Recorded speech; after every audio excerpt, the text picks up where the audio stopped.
are live on a Monday.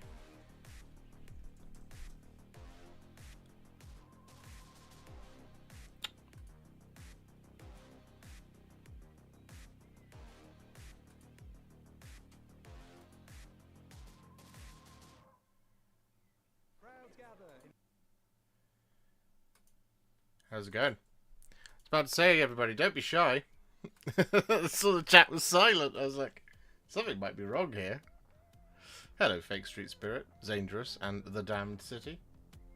You're my friends. How you doing? Hello, Chris. We are live. Hello, Edward.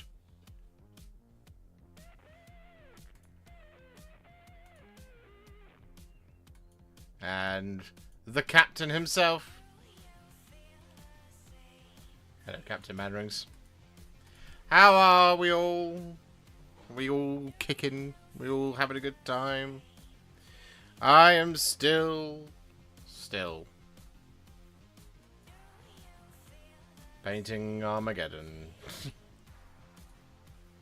Still. I'm nearly out of the woods with the Space Marines.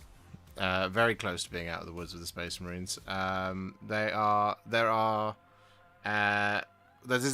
got the Intercessors remaining. I did end up calling a audible, and I have divided the unit into 2 units of 5, and I am going to be doing 5 White Scars as well.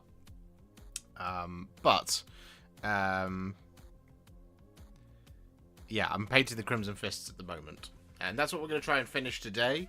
Because we have the black details. Well, we have Dawnstone, Ironbreaker, Liberator Gold, Flesh Tearers Red, and Warp Lightning left to apply. And then we have some decals, and then we have the basing as well. So there's not a huge amount left to go. It's about 2 hours work. But if we're really quick, and if we're really just on it, we might get to start the Wartrakk today.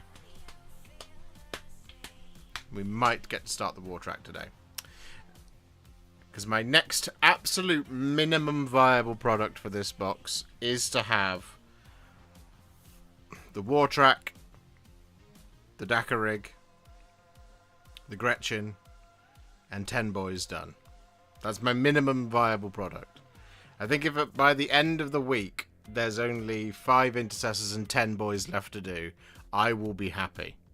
If by the end of the week we are still not there with that amount of, and there's more than that left, I will be sad. I will be very sad, because I want to move on now. I am done. I'm over it, you know. So that is the vibe at the moment. I'm ready to move on to different things, ready for fresh challenges, and the inevitable waiting for what is coming down the pipe for Warhammer 40,000. For the Orcs and the Space Marines in about a month and a half's time. But you know, I actually got out the I got out my Eagles today. I got the boxes out. I've got them. I had a little look, and you are right. They are not an intense build at all. So that could be a pretty quick weekend project. I have to obviously give Gwai here a bath, but I think it could be fun to do that as a palate cleanser. So before we do any more chatting, and I will catch up on the chat, I'm going to hit the next clip, which is to record all the Dawnstone highlights for the black details.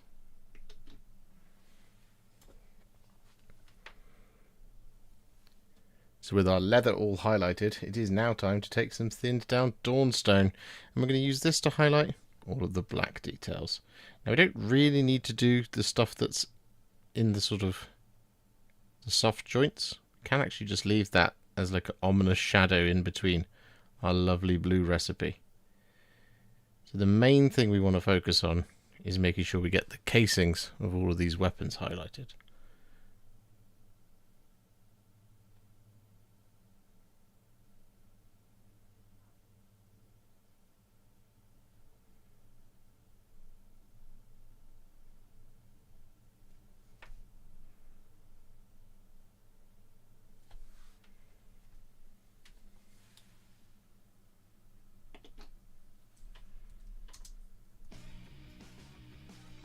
They're Space Marines. You've seen it many times before. This is what we're doing. Good afternoon, Josh. How was the weekend? It was this. I was painting all weekend. I finished the Eradicators.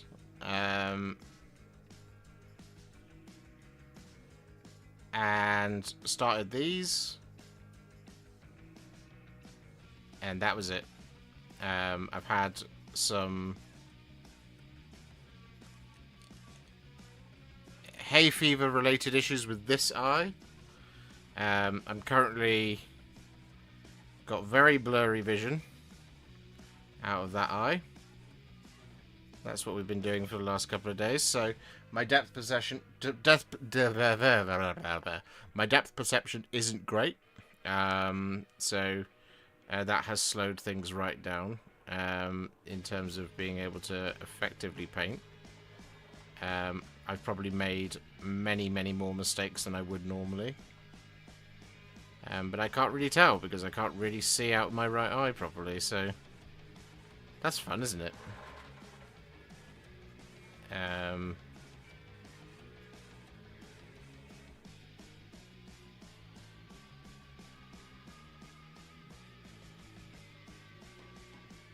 But we soldier on. We keep going. Because what else is there? You know?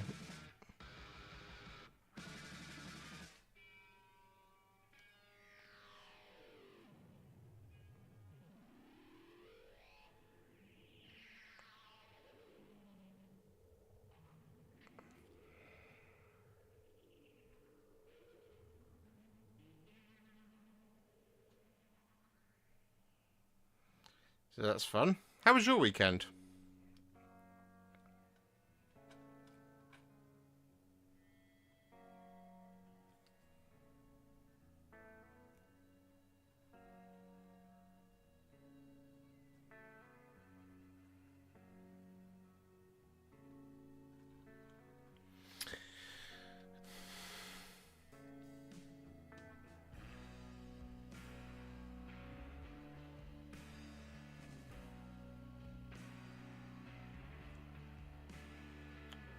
So I haven't got around to priming the Black Eagle. I want to do next. Where did you get on that, brother?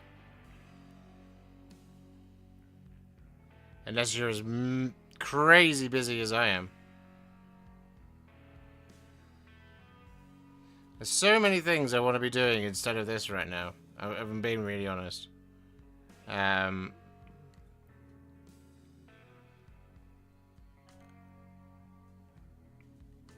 kind of hoped with with this box that painting it would be really fun, and to a certain extent that was sort of true for a bit, but then once I was done with all of the characters, I just looked at the mountain of other miniatures and I was like, oh man. So I think like my review of Armageddon so far is that it is a really nice box with a delivery of some great characters, and there are some friends that are there, you know. I think is how I would probably what I would probably say is my sort of kind of final thing. We shall see though. Maybe the Dakar rig and maybe the Wartrakk will be fun, but I don't know. I couldn't possibly tell you at this moment in time. Red J08, thank you very much for being a member for 3 months. You're a bloody legend.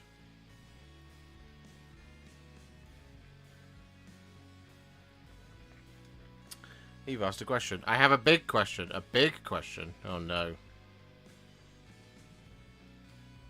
Not a big question. Do you get the feel on how much paint to put on your brush? I've seen video for you with you loading a brush but with no pooling, having a hard time with that and faces. LTVs. What does LTVs mean? Large terrain vehicles? Yes, you do get a feel for it. The main thing is you're aiming if you're getting pooling, it's because you've got way too much on your brush. What you want to do is you want to load up your brush, and then you just want to check just for a minute to see if like a drip is starting to form at the tip. If it is, you've got way too much paint on your brush, and so what you need to do is just tap off some of it. If you also have like a sort of slightly lower quality brush, or you know, for example, really with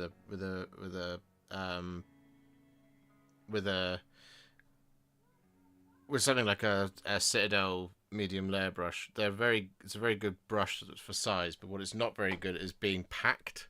And by being packed, I mean something like this stays quite packed, quite close to one another. Like the pieces, the bristles will stay quite close. So, like, when you have one of those sorts of brushes, again, too much paint is where if you pop it into the paint pot and it sort of splays out massively, like it just sort of just goes into the paint, because that's you've got way too much paint on your brush there at that point.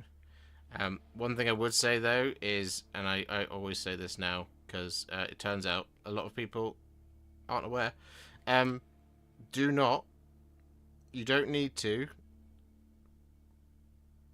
put your contrast paints on a palette and add water.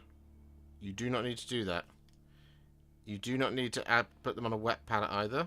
You just do not need to do that at all. That can also cause the problems that you might be facing. It turns out the more people I talk to, the more people go, the more it turns out people do that.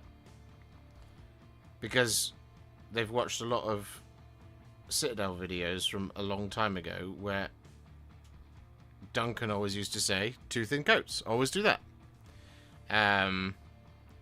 So a lot of people take them, put them on the palette, and then thin them down with a bit of water.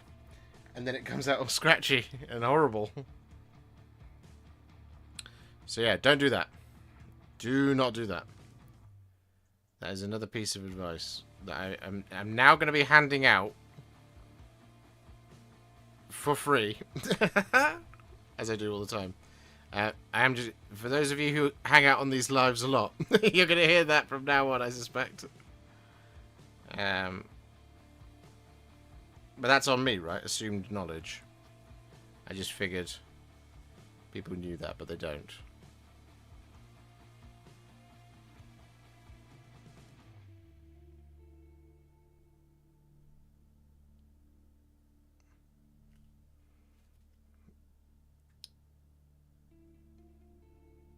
I've nearly done a whole 3 guns. It's exciting, isn't it? That's another gun. Woo! Edward, thank you very much for being a member for 34 months. Just remember, Josh, you're amazing. What's that for? No! No, I'll forget it immediately.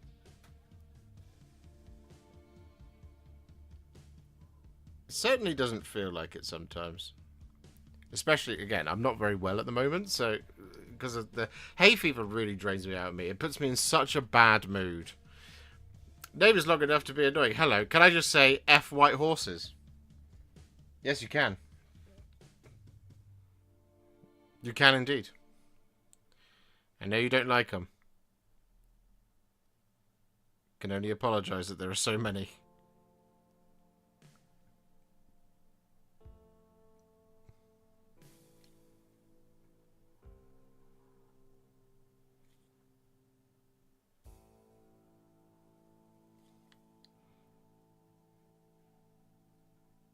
It is quite funny how many MESBG characters are riding on a white horse. Look, it's a lot of them have a white horse. And I'm guessing it's probably to do with some sort of like part of the imagery of the white horse being a symbol of light. But it is very funny how it's like, oh yeah, look, another white horse. Like Isildur's on a white horse, Gandalf's on a white horse, Hera's on a white horse.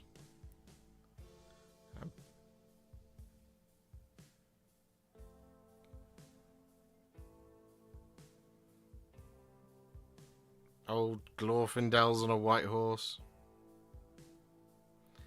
The Mirkwood Cavalry ride white horses.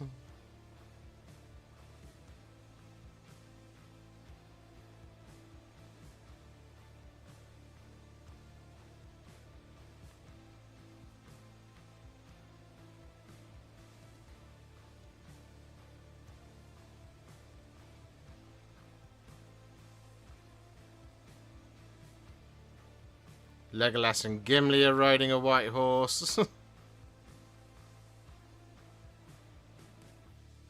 Does Boromir ride a white horse? I don't think he does. In his white tower. I think it's a brown horse, that one.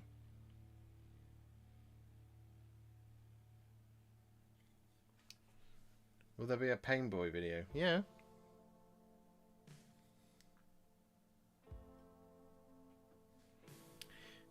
Red J08, thank you very much for sending one of the finest Warhipster memberships. That is very kind of you, thank you. I will update the tracker in just a moment once I've highlighted this individual's equipment. This actually puts us over the halfway mark on the Dawnstone, which is pretty cool.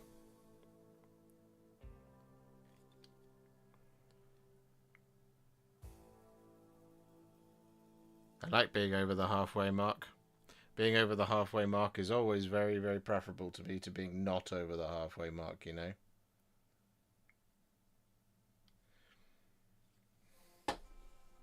Whee! Lovely stuff.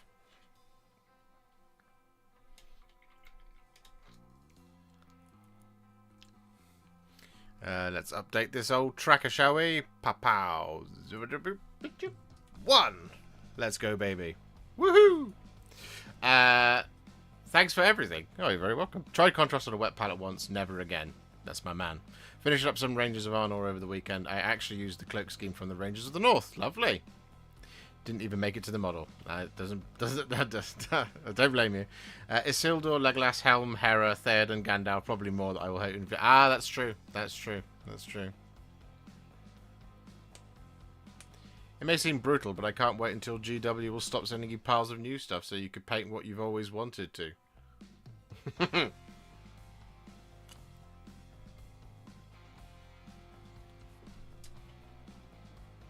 Chance will be a fine thing.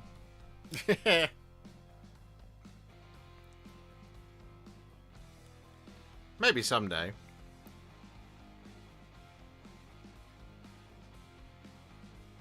Maybe someday. We shall discover together. It'll be a journey, that's for sure.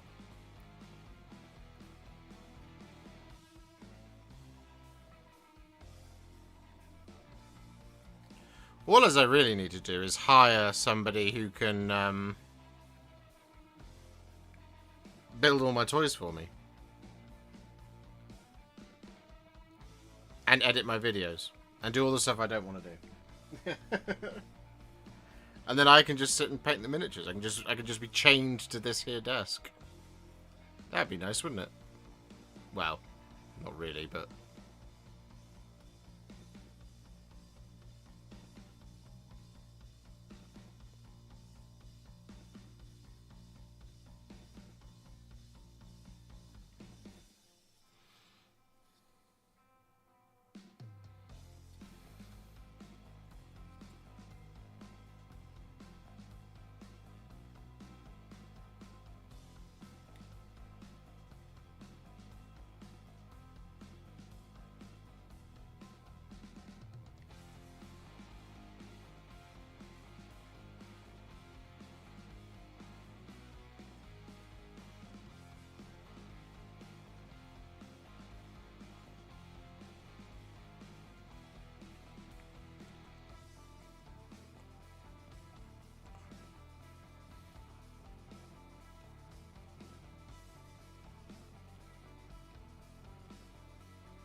There is another... That's another one down.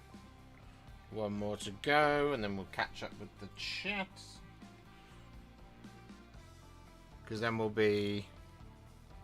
What was it? Metallics and the gems left. Oh, that's exciting.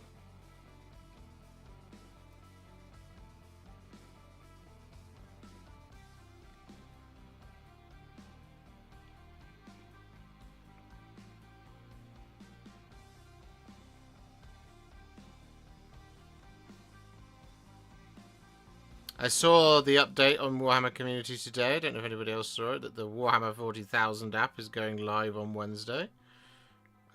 Apparently. So we'll be finally able to start building 11th edition lists. See what the new points look like. So that's really exciting. Because,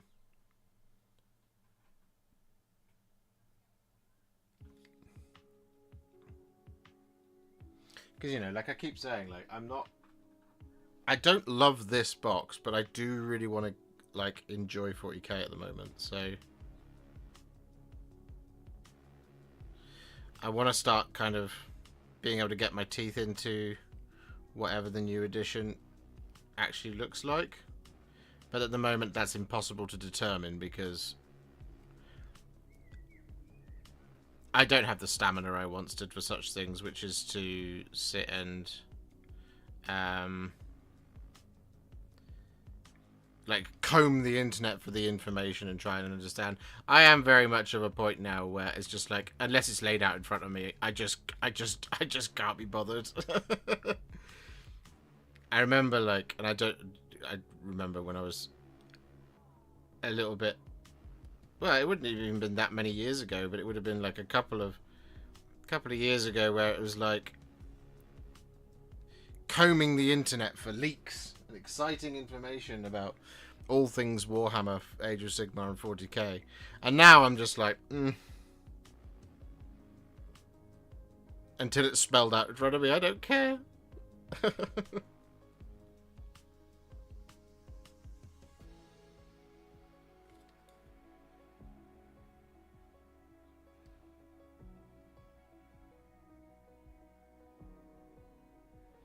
Which honestly, I actually do recommend. I do think it has done wonders for my blood pressure.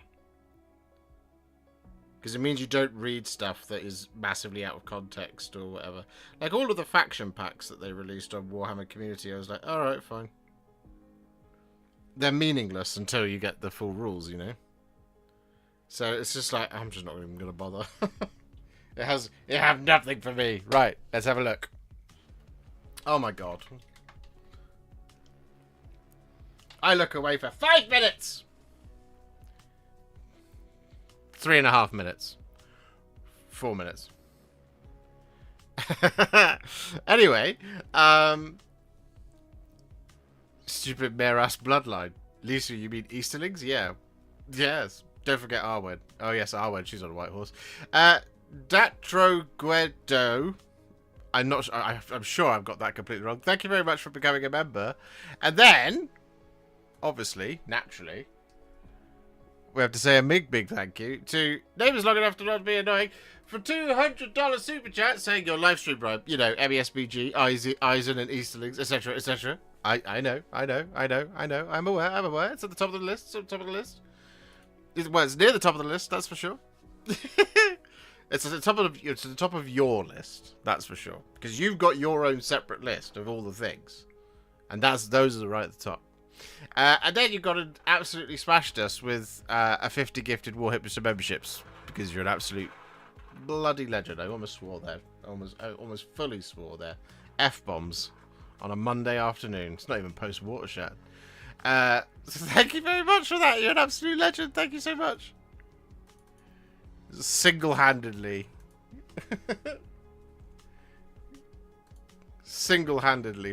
keeping us afloat.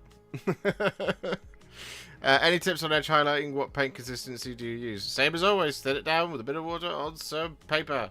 Thin it down the same way you normally thin your paints down. And if that's not working for you, thin it down a little bit more. You just want to be able to pass your brush through it without leaving a cavern between the two. There is a video on the channel how to thin your paints. I would recommend watching that.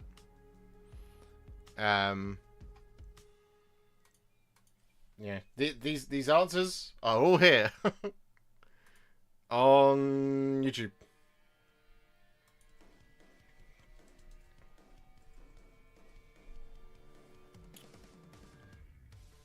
It is this one here. That one. Why is that not working?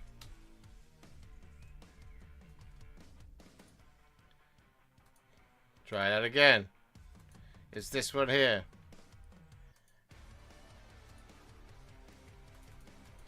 And before anyone asks me this question, because I know it will come up,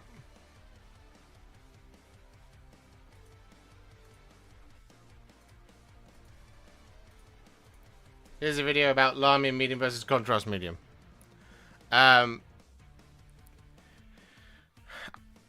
I can glue them for you. I spend 4 times more time than you on building models. Too bad I don't live in the UK. Ah, well, there you go. That is a slight barrier to entry. Is you're not in the UK.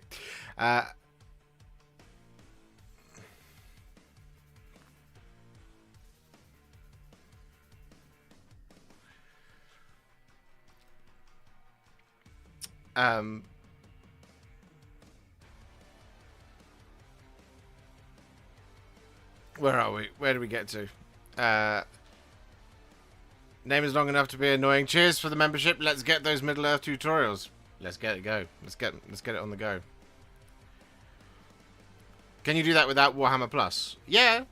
What you can't look at usually with the thing is, to be honest, like what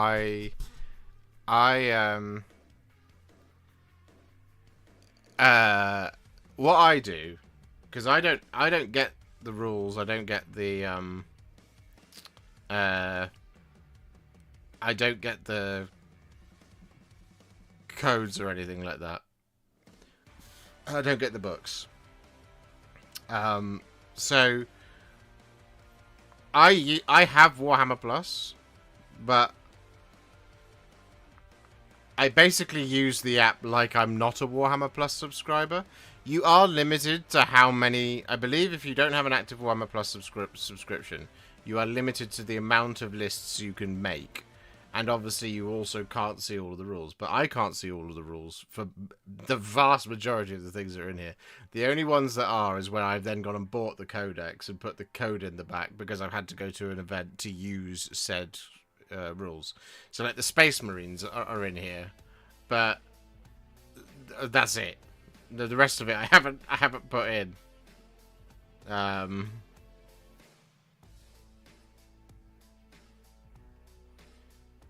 We'll have to see. I mean, I don't know exactly. I don't know the extent of the usage of the new app because they are making you pretty dependent on the app to play Warhammer 40k now.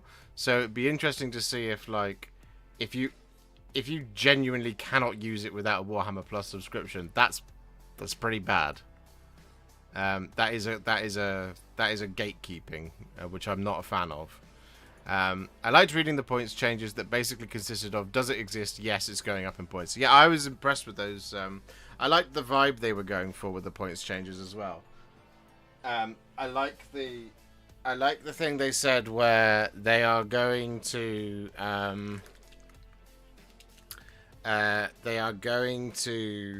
increase the points of repeated use of like really powerful things, so like multiple defilers. Defilers become more expensive the more you have them.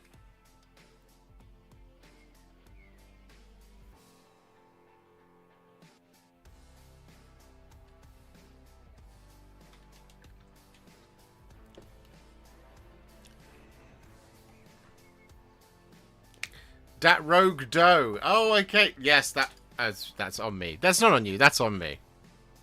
that's actually really easy. Thank you. What do you think about the new Battle Force boxes? Fine, I guess.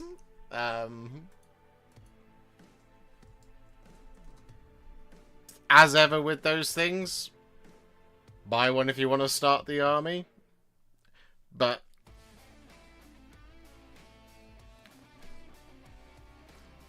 this early on, it's difficult to say whether or not they're any good because, I mean, the Necron host is probably the one that's fine, right? Because there's nothing in...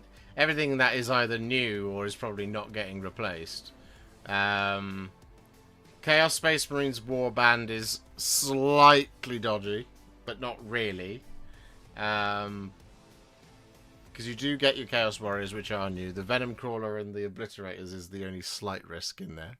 because you never know, they might eventually get their own multi-part versions. They probably won't, but they might. And then there's just a lot of Chaos Cultists.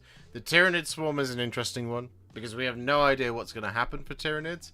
There is a squad of 3 warriors in there, which leads me to either believe if Tyranids are an early book, that means we're not getting new plastic warriors.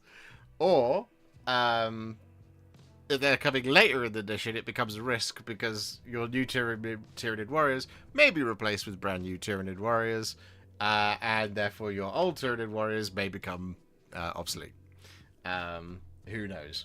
The Imperial Guard one, the Astra Militara one, again, I am convinced at some point soon the Chimera chassis and all things attached to it is going to go the way of Legends.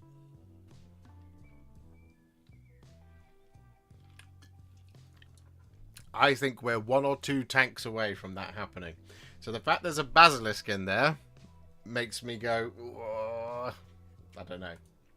I just don't know.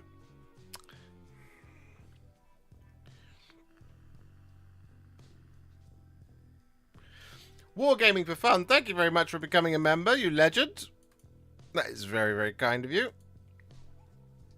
We're on 53 out of 50. Crushed it.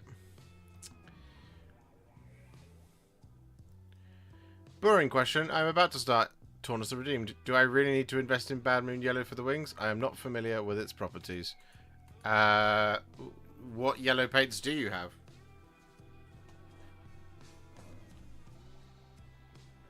You can paint it any colour you want.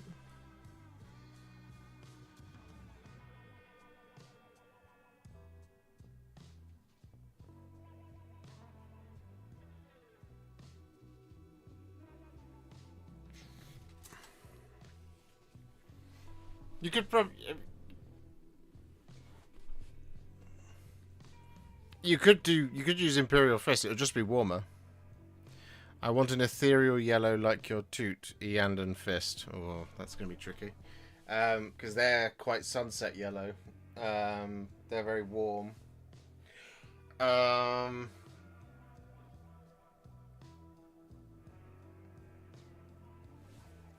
I mean...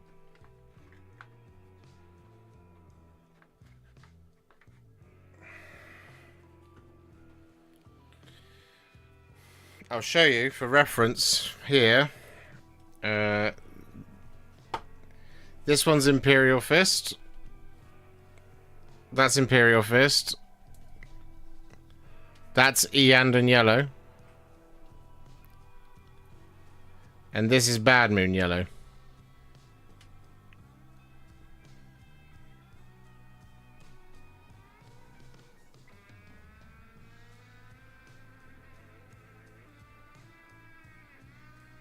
So you might be able to get here. Iron Jaws Yellow. That's Iron Jaws Yellow.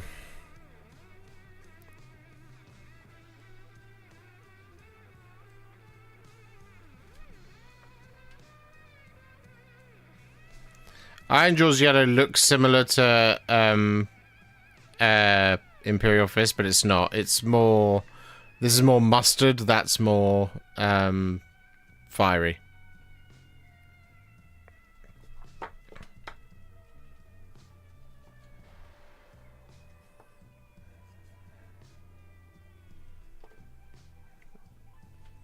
If you want to compare the final yellow...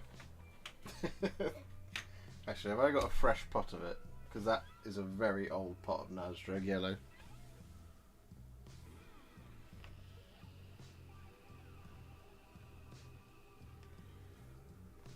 Yeah. I don't think I've ever bought a I don't think I've ever bought a new Nazdrag yellow, but that's Nazdrag yellow. I think that is a 7 or 8 year old pot of Nazdrag yellow. The same I was thinking about with Warp Lightning. I've never bought a new pot of that. But there you go. That's all your yellow choices. This one is very yellow. You might be able to get there with Imperial Fist if you thin it. You might want to thin it like with 3 parts medium, maybe. I've got to put all this away now. I'm trying to have a tidier desk for the moment because I've just come out of the. For those of you who were referenced here last Wednesday, it was absolutely disgraceful on my desk. And I'm in a P, Q, R, S, T, U, V, W, X, Y, and Z. It goes that way round. Got my ruby brushes, not allowed to use them until my birthday, Monday next week. Well, there's something to look forward to, aside from your birthday. But what airbrush paint did you use to prime the miniature? That would be none of them, and you know it. Are you using the new Armageddon for yourself? Maybe. We'll find out. Can I get your Tyranids code? If I had one, you could have it, but I don't have one.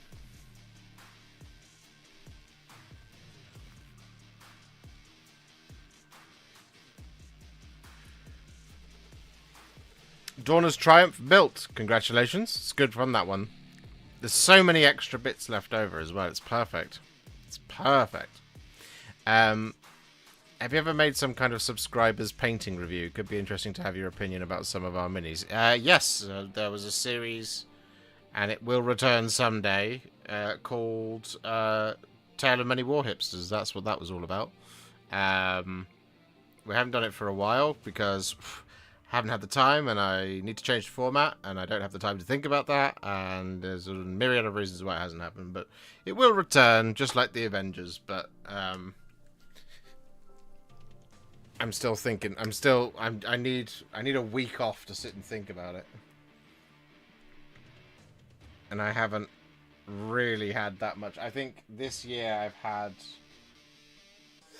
3 days where I haven't been doing this. Maybe a little bit more. 4 or 5 days. Voluntary as well. Hello, Mr. Watkin.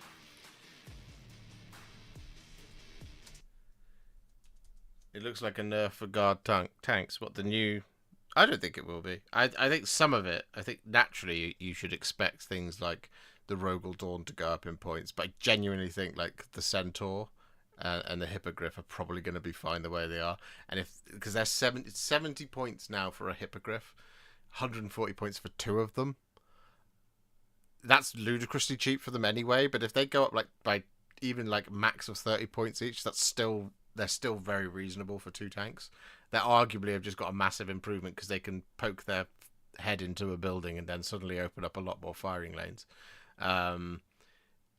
So yeah, we shall have to see. We shall have to see. Let's do the next take.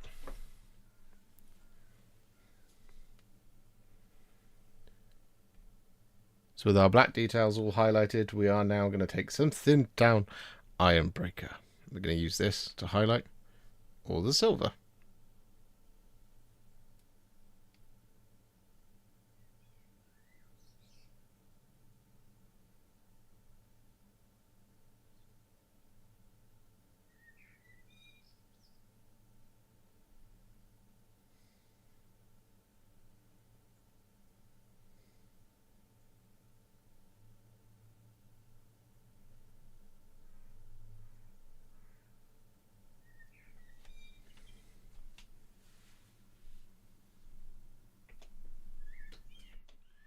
The most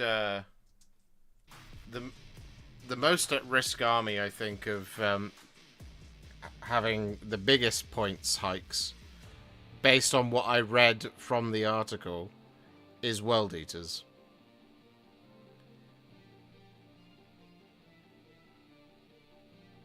And I was texting very briefly with Tom a little bit earlier. And, yeah, he thought the same thing as soon as he read it. He went, oh.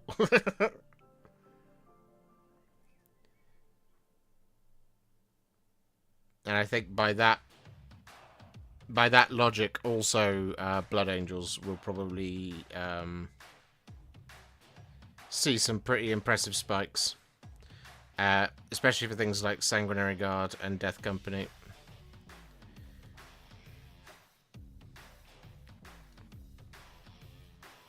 That's who I think is most at risk.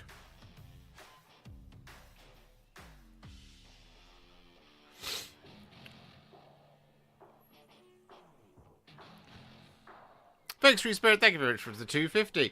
Thank you for taking the time to do that. Oh, you're very welcome. Thank you for the £2.50. You didn't have to do that.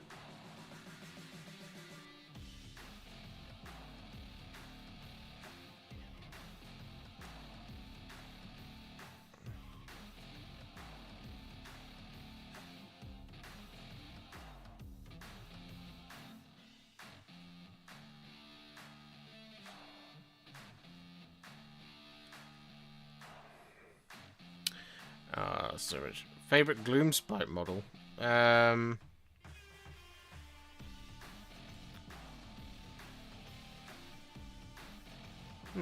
Good question. It probably is Trug, the Troggoth King. I do like that model a lot.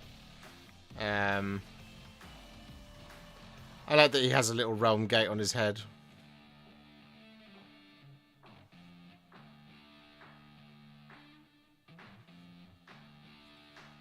I think that's cool.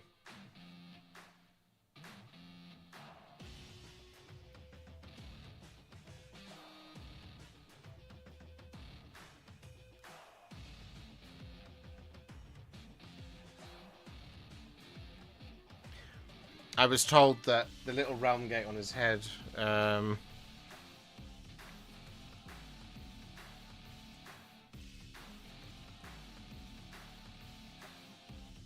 is the reason why he's in such a bad mood, because every time it activates he gets a headache. And I would be the same. I don't like having a headache. I get very grumpy when I have a headache.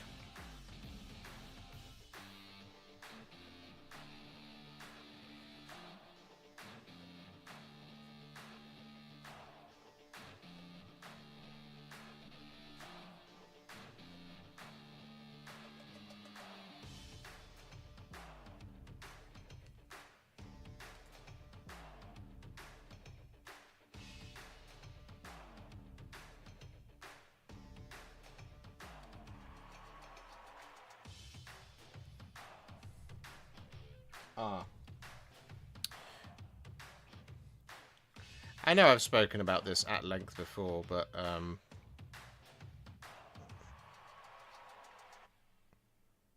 highlighting metallics. Man, it's the worst.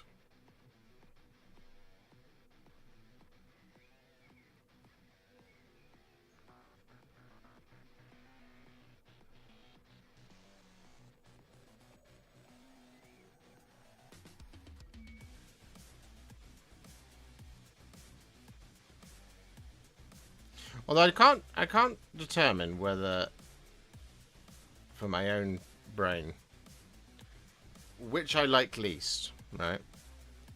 Especially when it comes to Space Marines. Is it highlighting backpacks or highlighting the metallics? I don't know.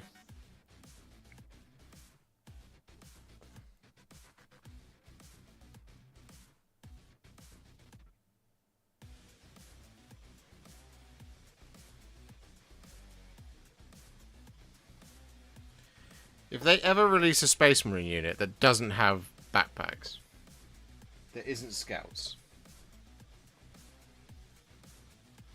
I'll be extremely happy. I will immediately put 30 of them, whatever it is, into my armies. I'm like, think of how few highlights we have to do.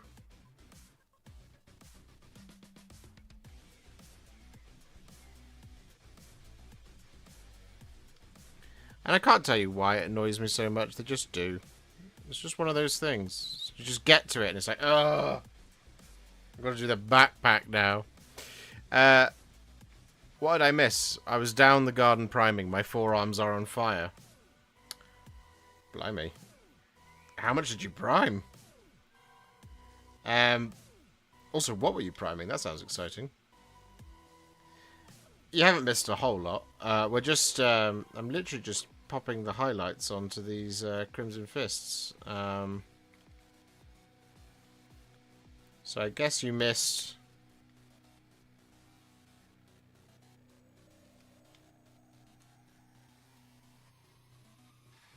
You missed name is long enough to be annoying, dropping his wallet everywhere, being extremely Generous as always. He's a lovely, lovely guy.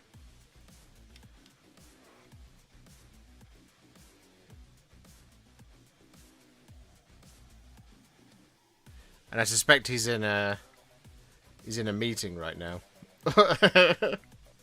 Or he's just gone.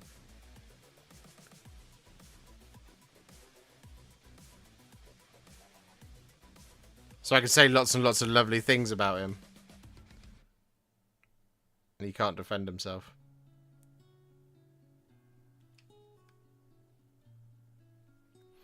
What about highlighting Chaos Trim?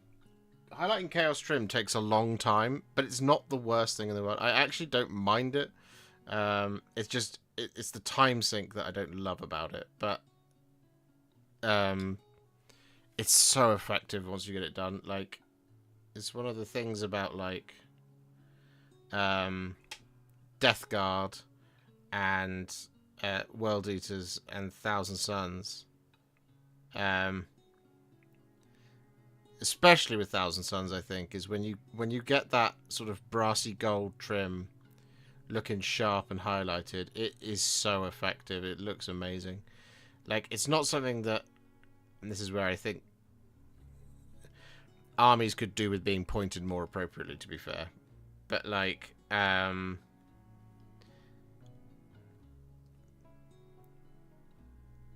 wouldn't do like 30 Rubricae. I wouldn't sit and do that because that would give me an aneurysm trying to do that much. But again, only just because of how long it takes, not necessarily the actual execution of doing it. Like I said, it's just the time sink really that bothers me.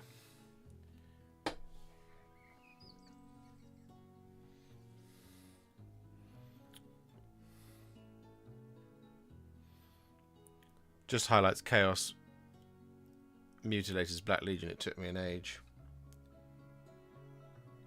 I want to do my Mutilators.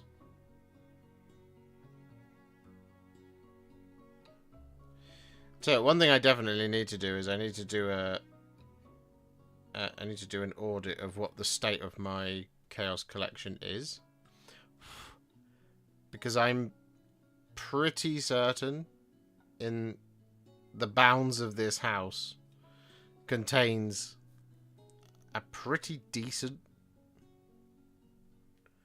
Chaos Space Marines army. You know, I'm pretty sure there's at least 5 chosen here. I know that there's at least a unit of possessed. I'm not sure how many Mauler Fiends there are, but I think there's 2. There's certainly at least sort of 20 or 30 legionaries. Naturally, I know that on the channel we've painted some Chaos Cultists, we've done the Dark Commune, we've done the Accursed Cultists, we've done Abaddon, we've done Fabius Bile, we have done...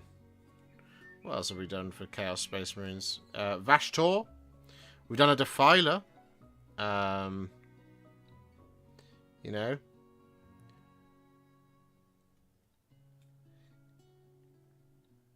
Based on what everyone was running at the UK Games Expo, the Warhammer Open at Birmingham, all you need is 3 Defilers and you're well on the way.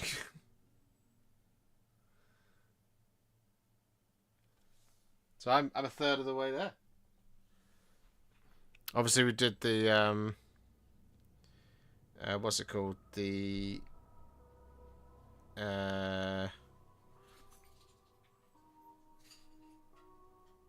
done the Murder Wing. We've done the Nemesis Claw.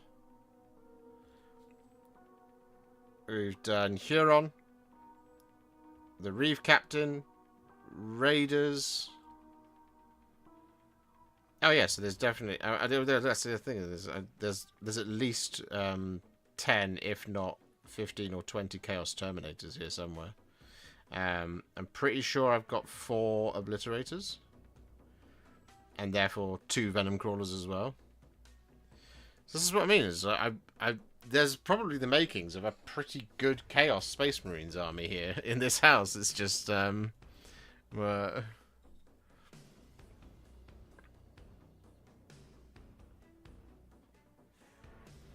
It's just I've never had the time to do it all.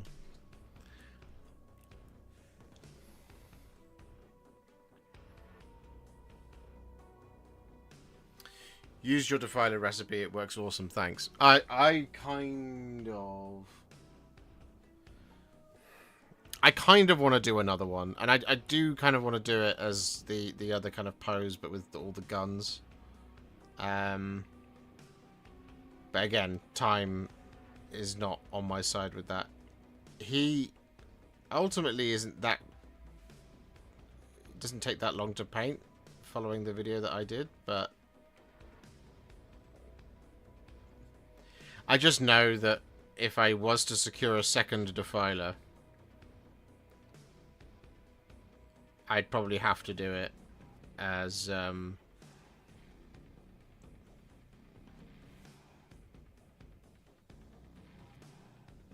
of the God Legions, because, you know, around here we like to...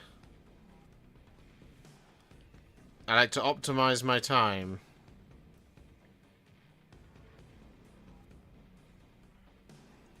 So I paint stuff based on whether or not I can make a video out of it. Because there's no sense, at least for me, there's no sense for me to just sit and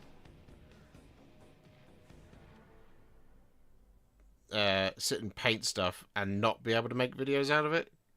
You see what I mean? So we have to be able to kind of make videos out of it. Otherwise, there won't be videos. That's just the way that goes. If I'm not painting it for a video, then there just won't be videos.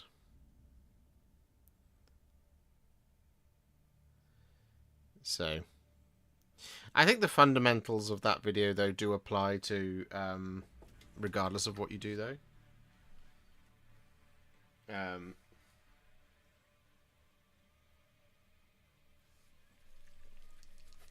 I need to thin down some more.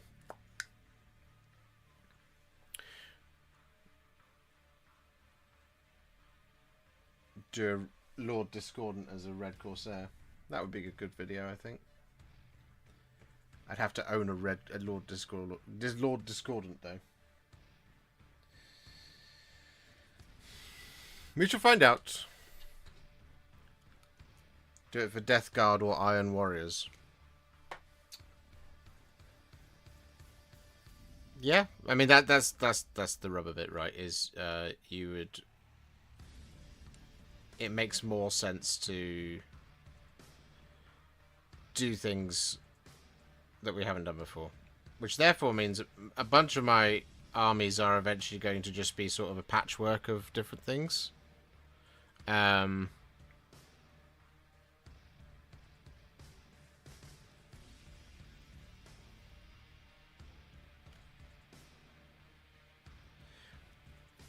But I think I'm on record as saying this. I do feel like, unless you just really, really, really, really, really love the faction, I kind of think the sort of the mega collections of like owning the entire Space Marine Blood Angel, owning the entirety of the Blood Angels, right? I do think that's kind of it's a fun, and it would be an awesome thing to have, and it would be an awesome thing to do, but I do think at the rate at which Games Workshop is now sort of redoing the models, that, and given as I'm literally sat here painting a redo of the Intercessors, who came out, 9 years ago, that having those kind of massive single collections of one army is probably a slightly silly thing to do these days. Which is not to say that having a massive collection of Warhammer is a silly thing to do, because obviously I have one, but... So, to give you the context of why I'm saying this, is I was thinking about this the other day. I still dream one day of being able to be like, yep, I have a chapter's worth of Space Marines. 1,000 Space Marines, all painted. But actually I'm thinking these days, I would like to do that still, but Why not do 10 companies and do 10 different chapters? That makes sense, right? And so I dived into it, chat. I went into it. I went into the wilds, and I figured out that now you could make a very on-brand, very thematic 8th company White Scars army, where you have nine storm speeders, 3 land speeders, 18 bikes, 3 ATVs, 30 assault intercessors with jump packs, and 12 inceptors. And you've got a very fast, all assault, very on brand, very thematic White Scars army. And that's before we even know what's coming out in a couple of months' time, or whenever it is that this Space Marine Codex graces us with its presence. So that's pretty cool, isn't it? And so you could probably do that if you just were to sort of pass that out. You could do that with, I think you can just about do it with Raven Guard, because you have the option for 30 Incursors, 30 Infiltrators, 6, 12, 18 Eliminators, 3 Invicta Warsuits. So that would be 60, 72, 75. So you just need 25 more sort of Phobos-y type things, and you've got Reavers right there.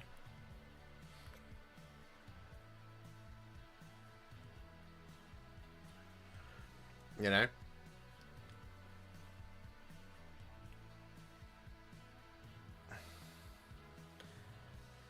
And I was like, that's pretty cool.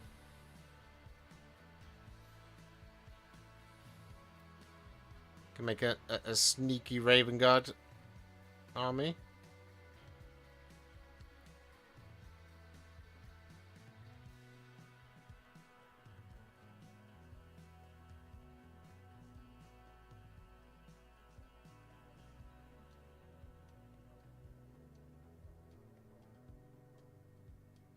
So I have a lore question for you, chat. How many Space Marines does it take to drive a Gladiator and a Repulsor?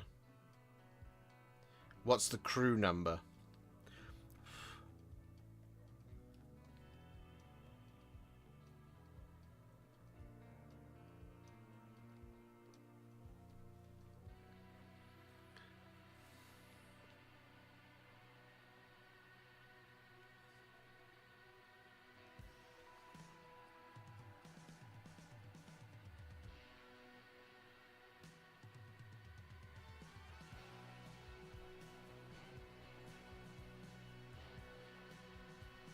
Does anyone have the answer to that question?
Surely that's got to depend on the chapter. Ultramarines would do it the most efficient way possible. Iron Helens would feel sorry for themselves, so it'd go nowhere, etc. Well, that's what I don't know, because you can see. What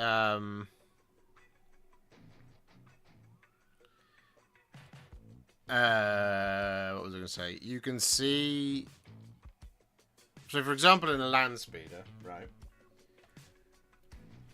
the vehicles don't, as I understand it, and Space Marine heads, you will, you may know it better than I do, but as I understand it, the vehicles are piloted. The tech Marines of the chapter are separate to the companies. It's a separate wing, right? And so when you see like a gunner in a repulsor, for example, there's a tech Marine gunner. Or there might be a tech Marine driver, or there might be a tech Marine thing. They're not taken from the company's strength. But for something like a land speeder, they are not piloted by tech Marines. A land speeder is piloted by members of the company. So if you have your in a battle company, you have 20 close support Marines, which in Blood Angels are the ones with the yellow helmets. It would mean that 2 of those 20 Marines you have available to you are piloting the land speeder. Right? So it means you've got 18 left, which is where you then might organize the other 18 into 3 squads of 6 Inceptors, because they come in 6s, 6, 12, and 18. Right? That's how it works. So the Storm Speeder is the same thing. You can see the 3 crew in it. There's 3 of them in that. So it might be that you have 2 land speeders, or 1 land speeder and a Storm Speeder, which is 5, and then you've got 15 left.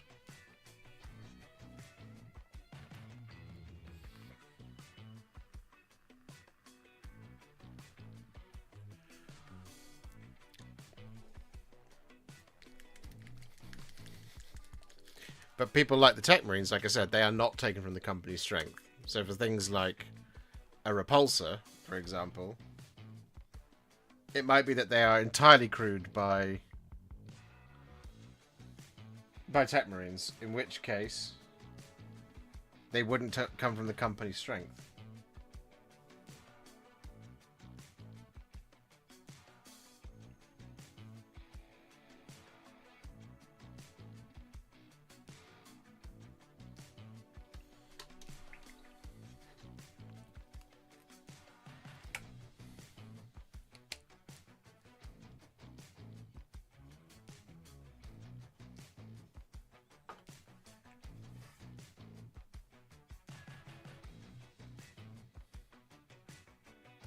Right, we have our next paint color. What's going on?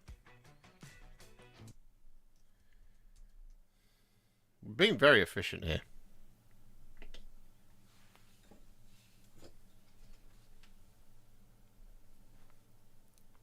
And with our silver all highlighted, we now take some thinned down Liberator gold. And we use this to highlight all of our little bits of gold.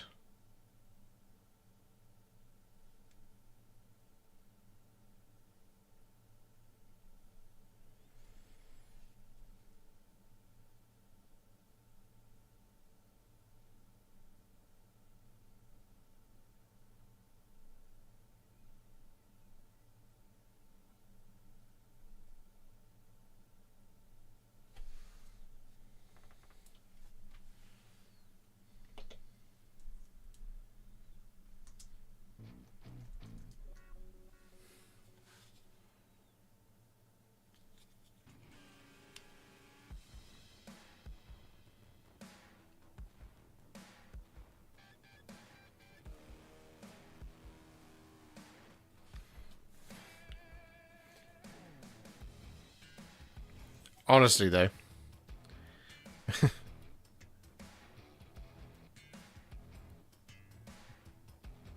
it's this kind of information that used to be in all the codexes, and then they've slowly started phasing it out.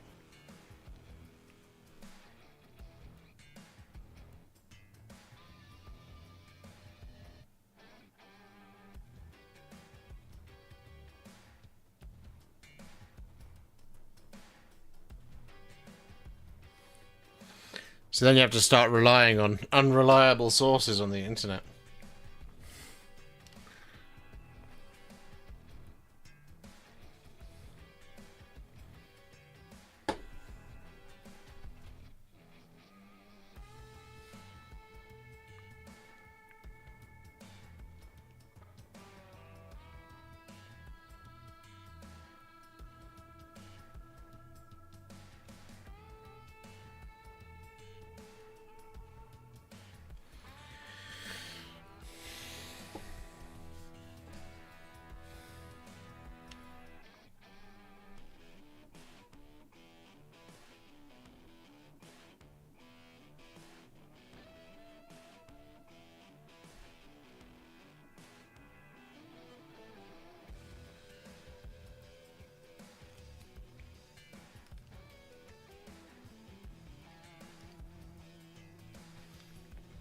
I saw someone say something the other day which made me laugh. They were saying that they thought, and I get where you're coming, I get where they're coming from, but this has been my point all along, is that now that the law book is separate to the core rules, what if they did that for all the codexes? They just had the rules of the faction as a separate book, and then they sold you a law book separately. How many people would buy the law book? I don't think many people would. I think I think a lot of people would, but nobody would be talking about it. You see what I mean? That's why you run 3 as 1 with Space Marines between older 28mm kit system to the 32mm, and the Aggressor Gravis and the Necromunda Servitors are nuts and everything available close enough Talon. Yes? I don't really know what you mean. 3. Commander, Gunner, and Driver. Gladiator tank. Nice.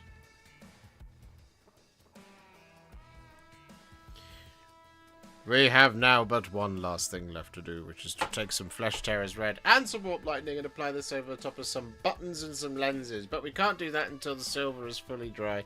So we just have to wait just for a few minutes.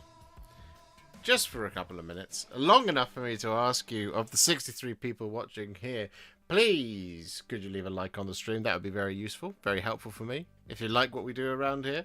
And it's free. It's a free way to support the channel. You know? Let's try and get 50 likes. Let's do it.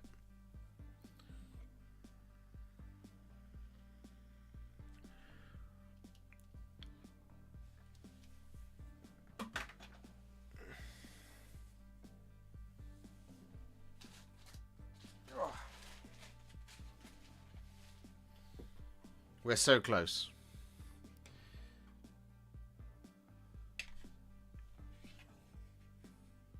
To this. I'm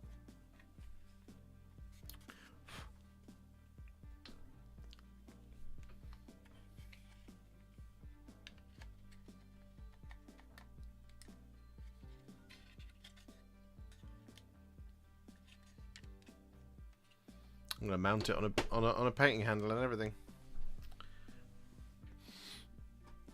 Actually, just have a quick look at it whilst we're waiting for that to dry, because I haven't had a good long look at this thing. But we can do that together, because what we are going to be doing is this. Ah! No. Why? Aha. There we go. Right. Pow. Pow. Pow. That one. Yes.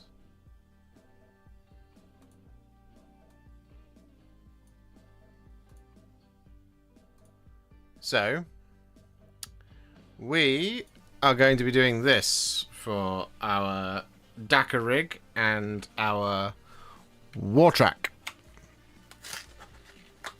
That's the plan.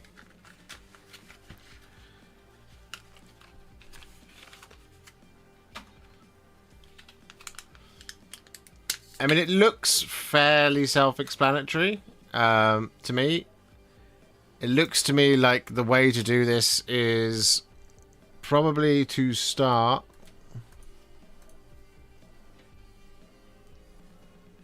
so that's got to be a... Yeah, that is. Right. So I think the way to do this is to probably do like we did with Warhipster Gutsmech and just paint inside it first, like to do all of like the tracks and the pipes. And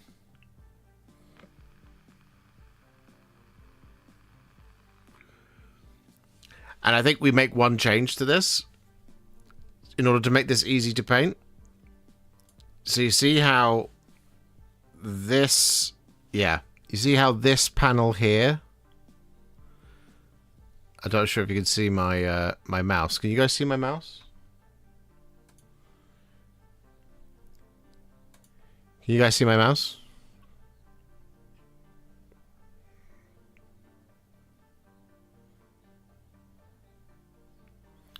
So you see this panel here? They've made it red. This panel goes under the track back here. It goes all the way around and through there behind the track and below that pipe. I think we make a change and we just make that either black or we make that silver, because we don't want to start with the red. The reason why we don't want to start with the red is because all of the there's a lot of metallics inside the model. So like we want to like start with the metallics, get them fully washed, get them dry brushed, then it's finished and you can just move on. So if we make this panel here silver as well, or black or whatever, then that means that this becomes a hell of a lot easier to paint, because we don't have to start with the red and then pick our way around it when we're trying to highlight it and all that stuff. So I think that's the maneuver to do.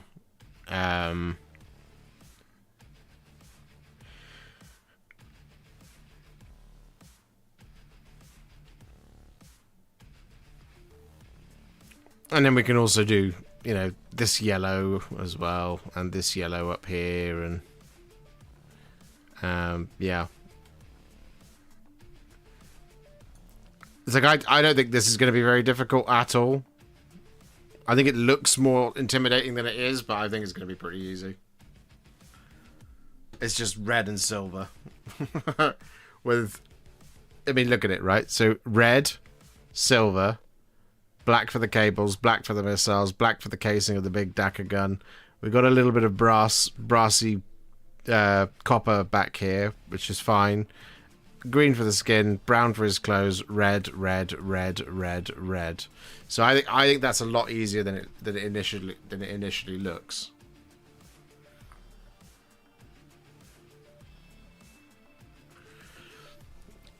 The key with that is going to be time. And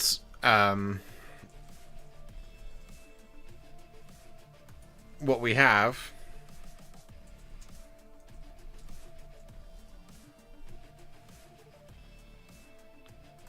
is this video right here.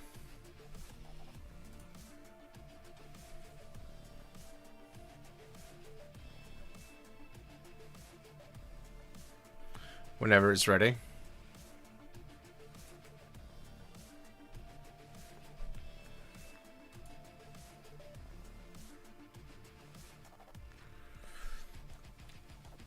So realistically, we're going to be following this for what we're going to be doing for that.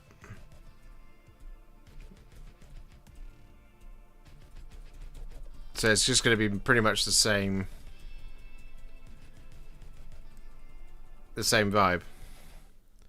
See, we do all the metallics first, shade them, then dry brush them. And if we look down here, we can see that we use Bile Red, Flesh Tearers Red. I'm sure Blood Angels Red was used as well. No, it wasn't. So that's one of the things I'm just interested in to see is what did I do? Did I do Bile Red and then Flesh Tearers Red?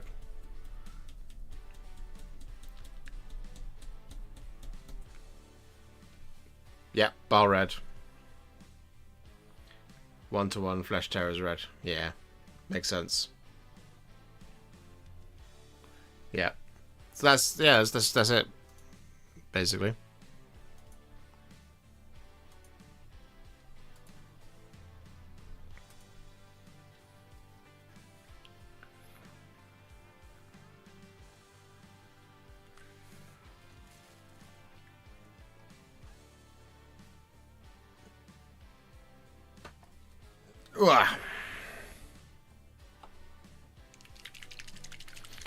Do you ever plan to do a video on the new Putrid Blight Kings or Eldari models? Well, I don't have the Eldari models, and Putrid Blight Kings, as well as Rot Swords, etc., that's all been put on the back burner because I ran out of time to do them at the time. Same with the Pestigors. So what we're going to try and do is fit them in later for a sort of Maggotkin of Nurgle bumper video, as it were.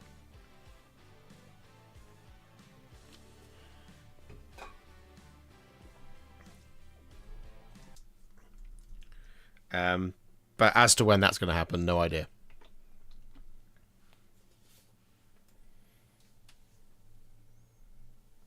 So to finish off our Crimson Fists, we're going to take two colours, Flesh Tearers Red and warp lightning. We're going to apply this over the top of the myriad of buttons and lenses that we have. So for example, we're going to take this fleshed out as red and we're going to apply this over top of this guy's eye lens.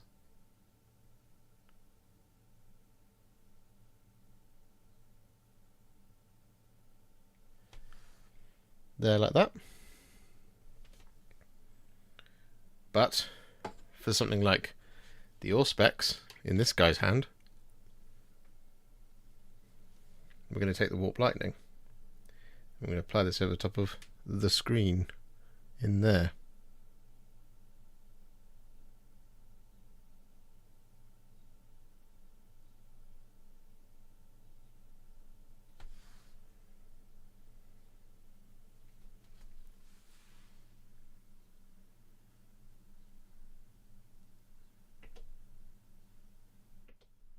There we go.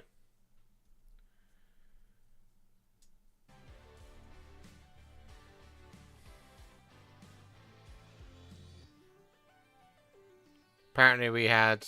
Did the stream just hang for everybody else? Is that...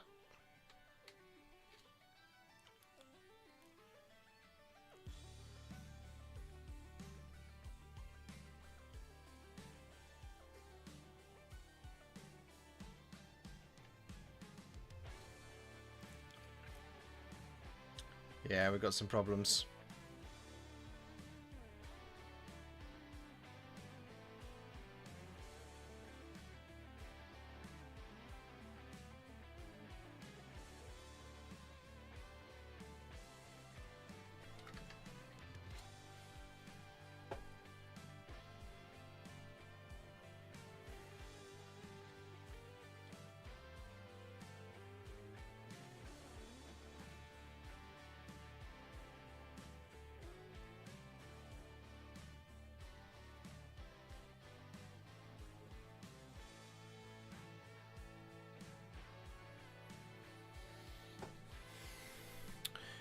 Would you tackle a Mutalith Vortex piece like a big nid in terms of actually painting it? Yes. Yeah, 100%.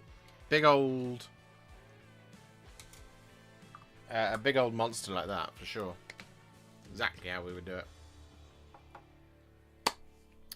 Okay, 6:52. We've got decals to apply, and we've got...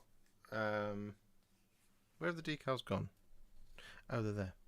Right, so I'm just going to start doing that. And we're going to chat for a bit. We're probably not going to get to the Wartrakk, but that's fine. Because I just need to get this bit done anyway. Because I'm trying to be good, and I'm trying to do it for all the...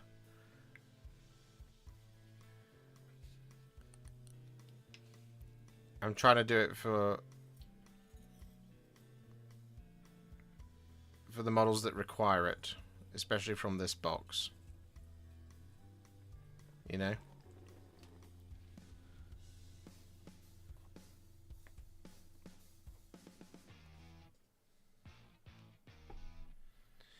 Yeah, I need you.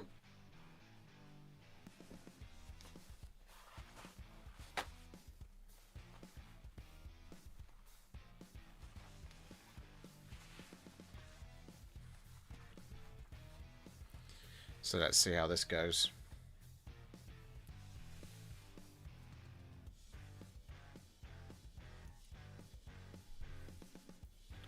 Just tried ruby brushes which arrived in the post. Absolutely awesome. Great shape to the brushes. Hold the paint well.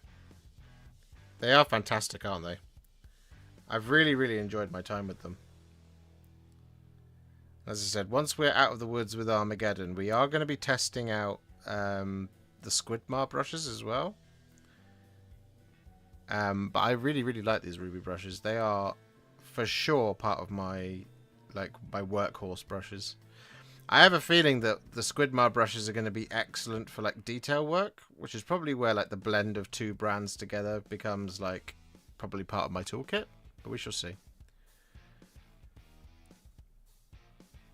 And as you guys know, I like flat, like chisel dry brushes more so than I like round ones. So what I would then like to do is find a really good like flat dry brush maker, which would be great for me.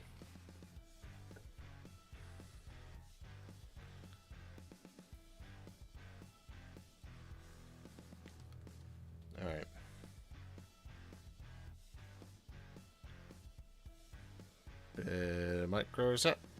Bit of micro set. On you go. It's time to have a decal micro set.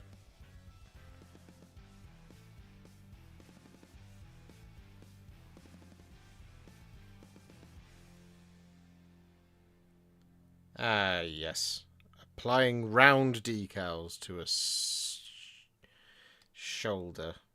It's always the most fun anyone can have. Because they do not adhere at all. So basically what you have to do is... I'll show you guys. So we've got our first round. So you see, there you go. But you see that big old gap right at the top, right? So what we then have to do is we have to take a strip of this, basically, and just press it on.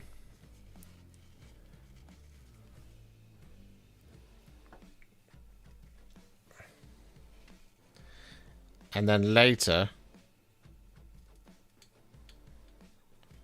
we use Microsol, which will help it sort of adhere.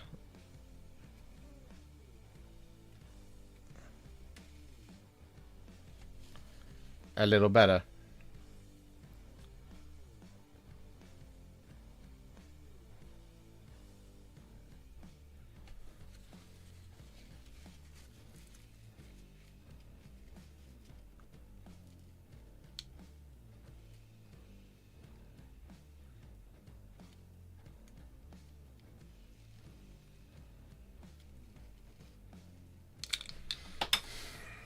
Of course.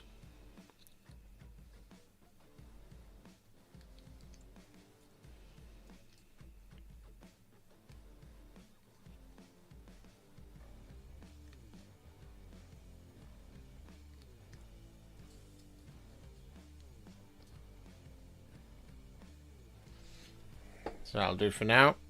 Let's move on to the next one.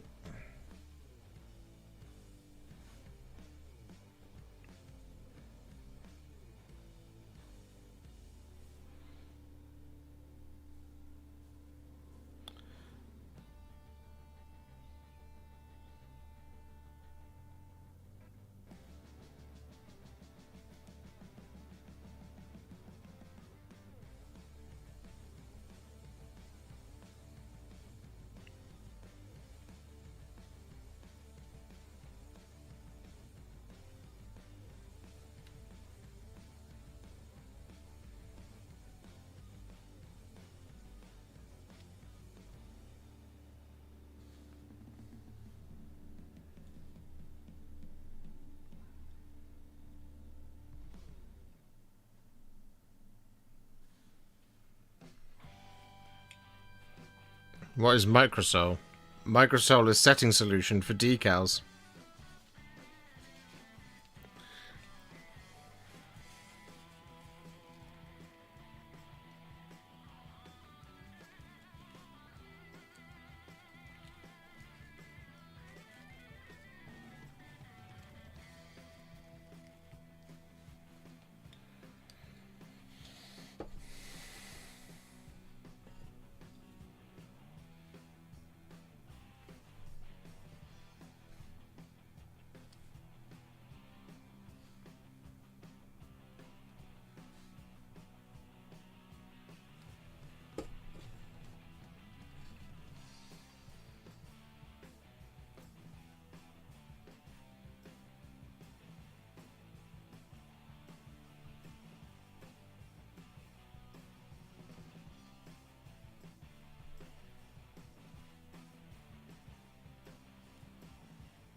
You guys have any hopes for the Seraphon models we get with the Battle Tome?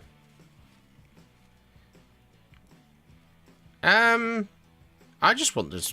I just want to see some new stuff, you know.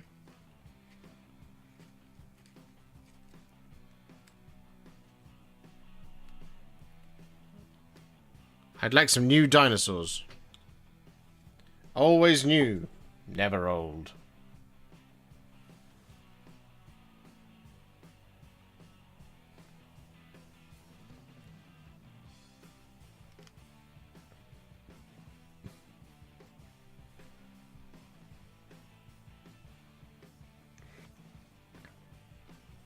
Hello, you male Langmar.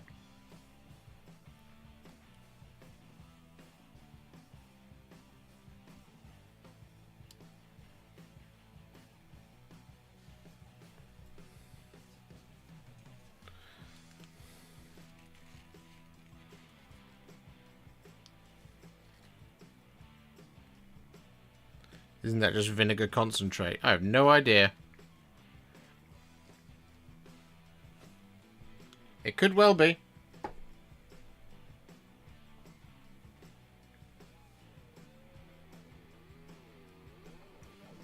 As is always the case with such things, I just bought the thing that everybody recommended and it works. So I just put microset where I'm going to put it. Get it on there and get it positioned. Tamp it down with some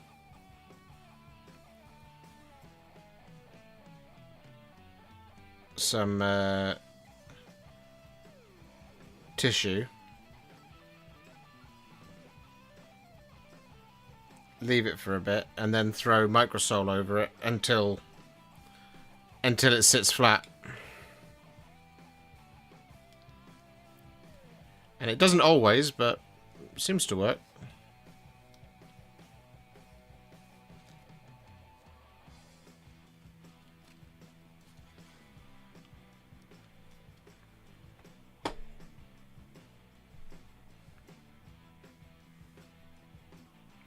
Alright, we've got 5 more to apply.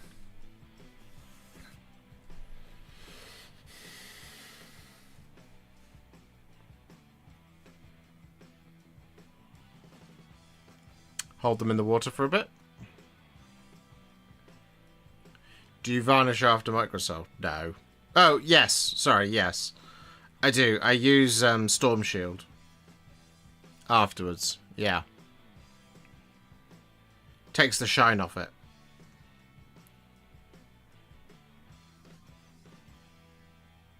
Sorry, I'm so used to the question, what varnish do you use? And I go, no varnish. And they go, what? Because I don't varnish my minis. But in the instance of doing the decals, yeah, you do need to do it. Because otherwise you get the shininess. And I have way too many videos where, because I was up against time, but I've done the decals, I haven't had the chance to seal them yet with varnish. So the video then has it being all shiny, but the ones that I have, but I've varnished it later, or I've sealed it, I should say, with the Storm Shield later. It's just I haven't done it in time for the video, you see what I mean?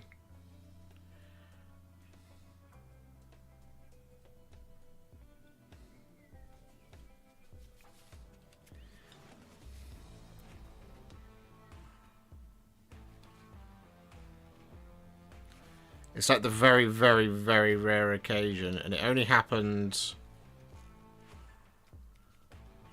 once, where I wasn't able to finish the base in time.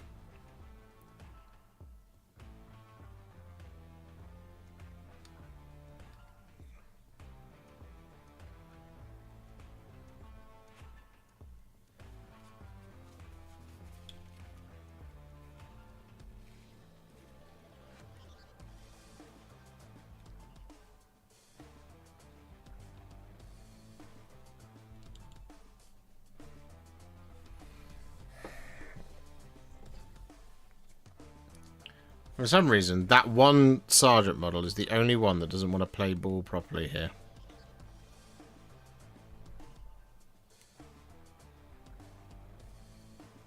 I'm hoping the rest of them are going to be as annoying, but I don't know if they are.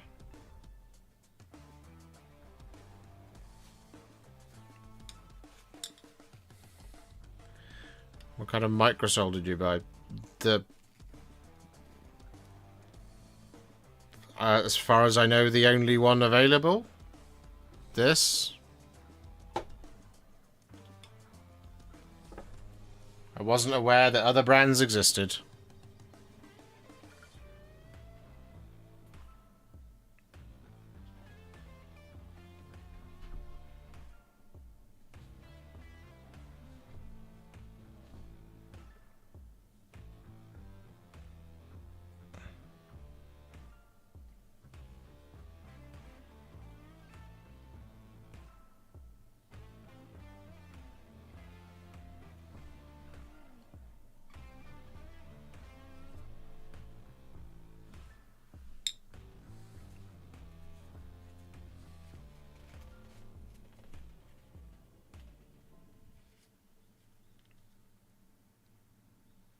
I think I'll painting them as crimson shoe soles.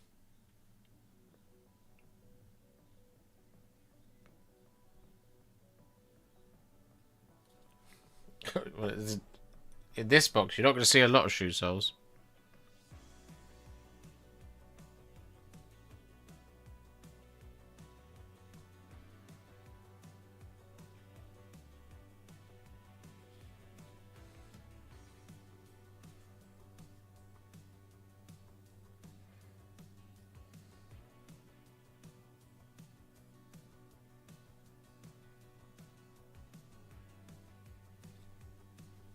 But sounds cool, man.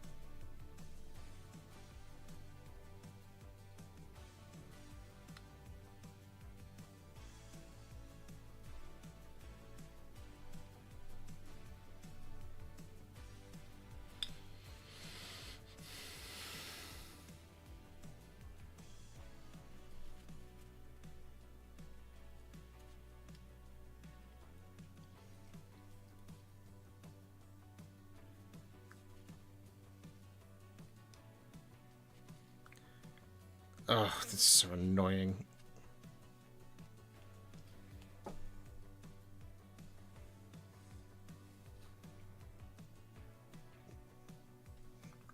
At least with, like, the new... I know that the new Ultramarines transfers, right? Because they used to be just as annoying as this. The Ultramarines transfers, they've put a little cutout between the two spars of the U. So at the top of the transfer, there's just a little cut between them, which makes them infinitely easier to apply, because they're not just going to splay out like the Imperial Fists ones do. Or indeed Crimson Fists ones that we're trying to do now.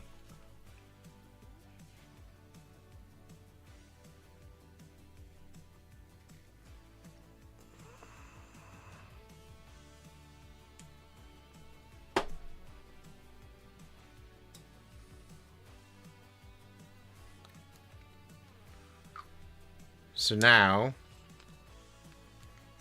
we should be able to just take Microsol and just apply this over the top of the ones that are reasonably dry. So like this one here.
Comes a certain point where, for me, it's always like, maybe it would just be easier to freehand it.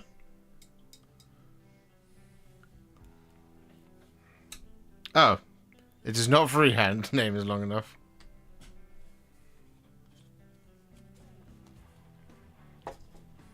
Does anyone know what happened to the 1 million miniatures goal? I have no idea. Maybe they've posted about it ages ago.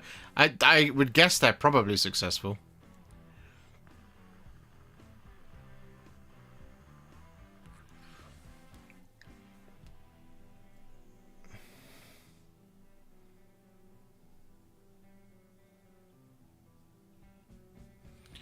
So yeah, now it's just a case of just waiting. So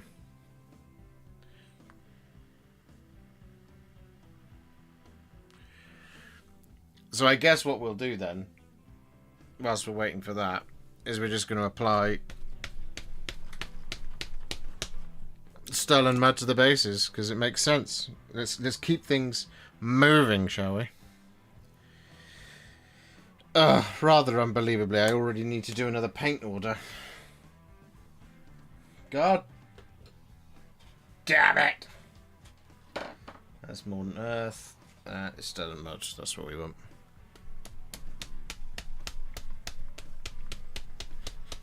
Josh painted like half by himself. Ha! Nah, 289. Well, 294 once these guys are done.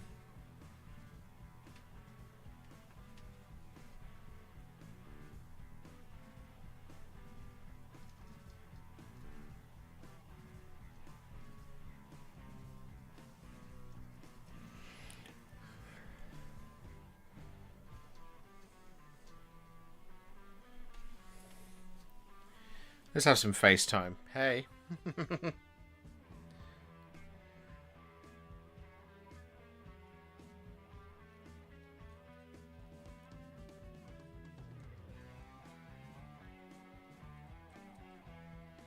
Barring any decal mishaps, we should... I should be able to start the Wartrakk tonight. A little bit later on.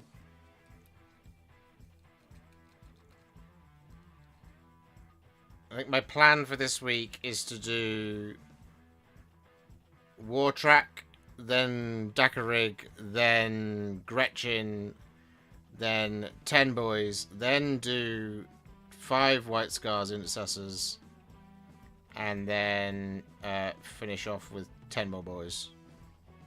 Or we do all 20 boys at once, but we do it as a... We're going to do a, like... I just don't know. Do a Evil Sons, Goths, Death Skulls,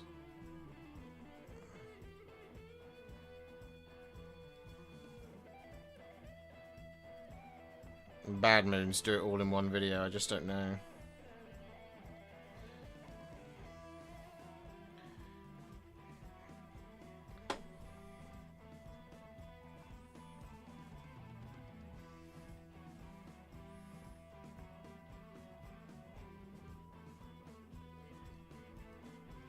Makes me wonder, you never use some rocks, skulls, or other basing bits. I do not know. Because I don't pre-base my miniatures.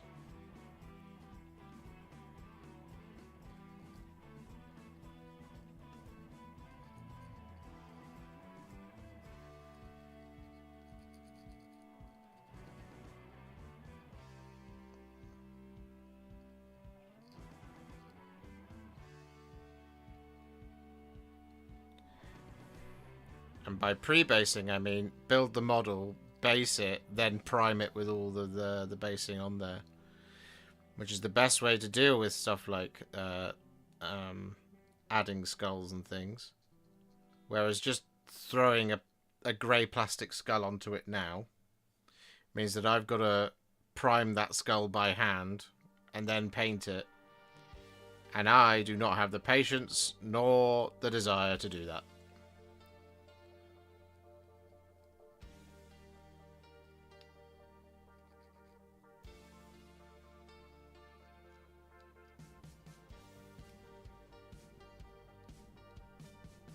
I also don't work on timescales that let me build miniatures, then fully base them, then prime them. That is just not how things work around here in Warhipster land.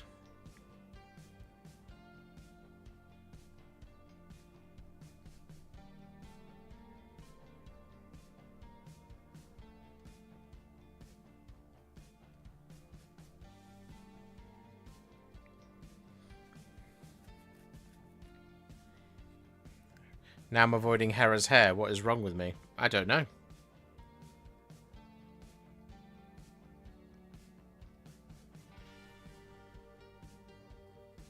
You can do it. You just have to do it.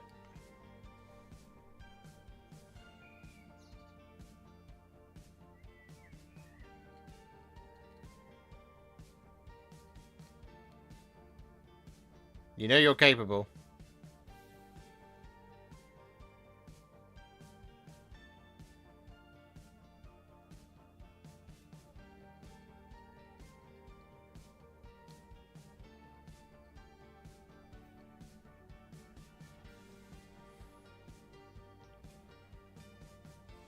Where is this Warhipster land? Can I visit? No, you can't. It's my house.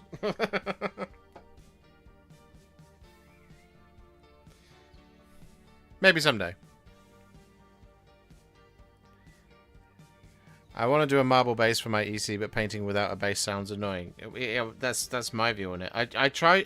This is the thing. Is like, I really enjoy painting miniatures. And I know what I don't like about painting miniatures. And I'm not in the sort of business of doing the thing that I like harder or more annoying for myself. Because I just won't like it. You know? And it's not to say that I won't try new things or do new things with it, but it's like, you know, the question comes up of, well, why don't you do sub-assemblies? It's like, because it's annoying. That's why.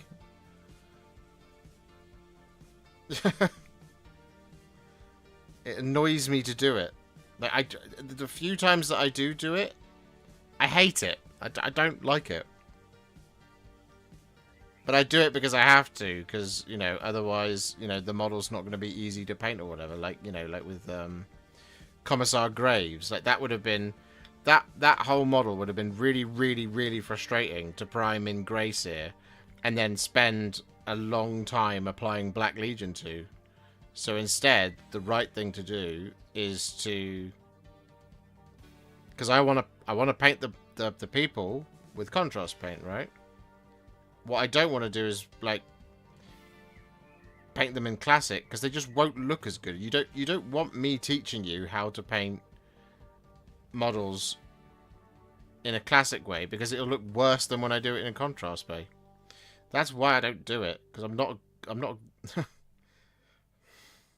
I'm not a very good painter, ladies and gentlemen, at doing things that I don't know or like doing. I'm a very good painter at doing the things that I like doing. So if I'm not doing something and you're like, why don't you do this? Because I'm not very good at it. And you don't want me showing you how to do it, because I'm not very good at it.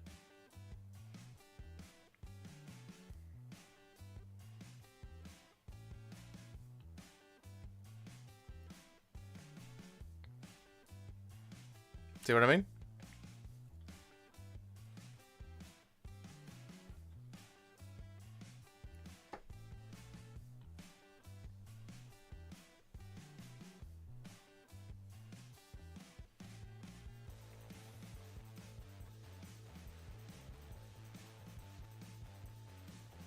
What if you paint the skulls or other basing parts and add them once you're adding the basing mud?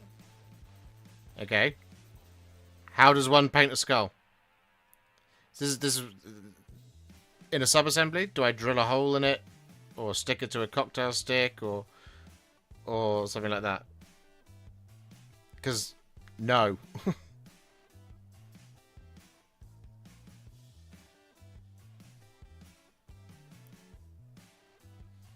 Paint it on the sprue, but then I have to clip it off and then correct what I did.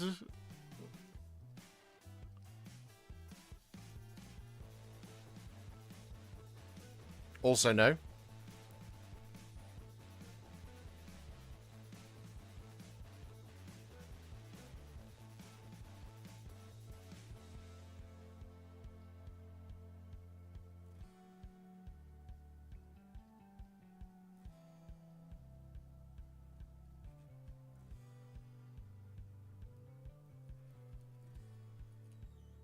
How does one prime a skull?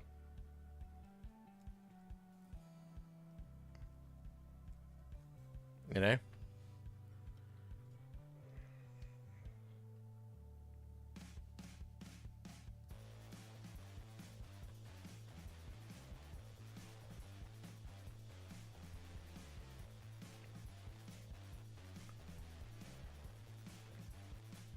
Well, that's as helpful as my therapist. What's wrong with me? I don't know. But you're asking me why you're avoiding Hera. And so my question back to you would be, why are you avoiding Hera's hair? If you say, I don't know, why would I know? Are you afraid of red? Are you afraid of hair?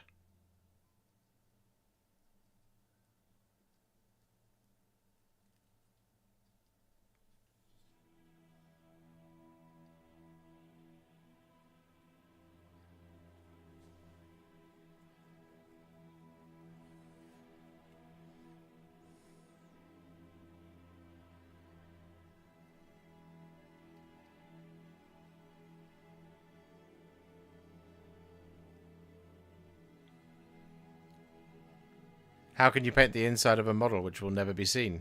Well, yeah, I mean that is the big question.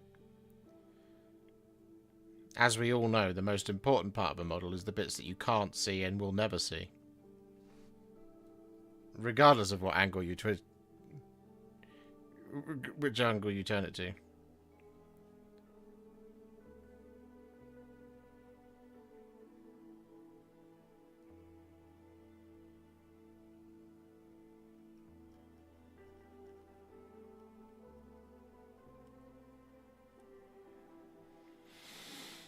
It would need to be sub-assembly. See, I'm already out at that point. But if you do lots in one batch, you don't have to do them in the future. So, so here's my question for you.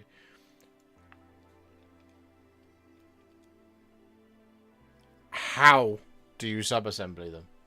Are you drilling holes in the bottom of the skulls to put pins in them to then prime them with your white or your grey primer or whatever on a stick, or are you priming them on the sprue and then clipping them off and then going in by hand in order to do that? Or are you like what's that workflow look like?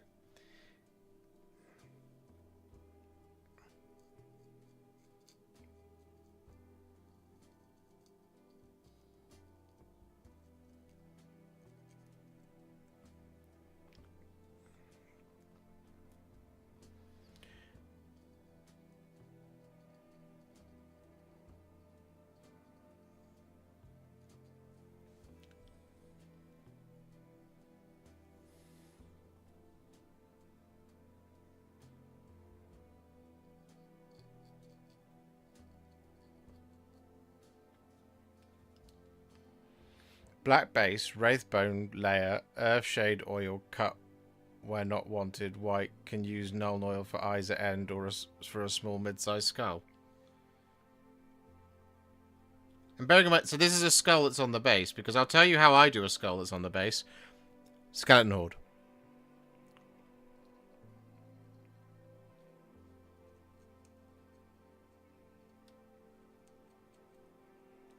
End.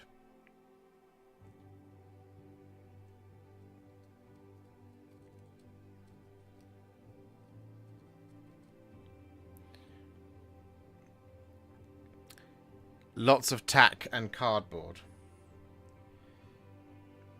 Interesting. So are you? So again. So in that instance, you're using blue tack, right, to mount them. Are you just? Are you so in that situation? Are you just comfortable that there is going to be a whole part of the skull that you're not gonna prime, or are you priming it from one angle, waiting however long you wait to do that, between things, then mashing them in the reverse way into the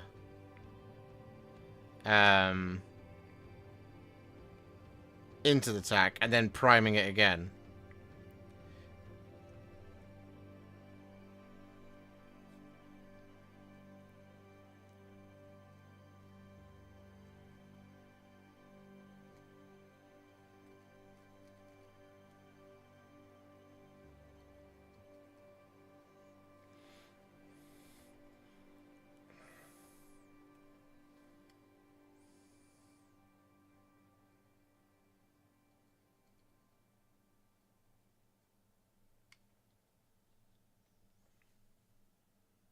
Usually the bottom part that doesn't get any primer.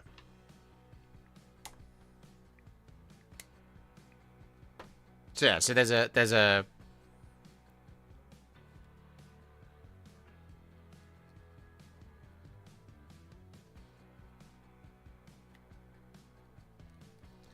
a whole part of it that doesn't get any primer. That makes sense. That's fine.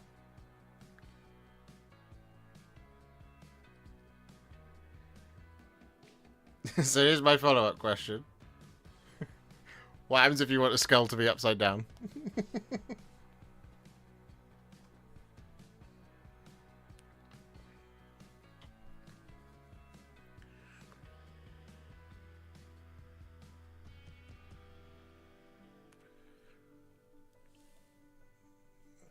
Sprue Prime Wraithbone, Skeleton Horde, Dry Brush Screaming Skull, done. In the sprue, you correct by hand with Screaming Skull.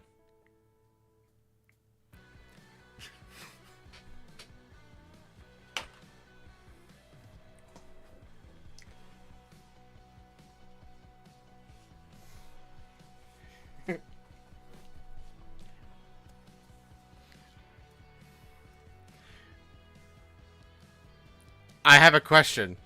I'm enjoying this. If anybody here can convince me of a way of doing it that is less than 2 steps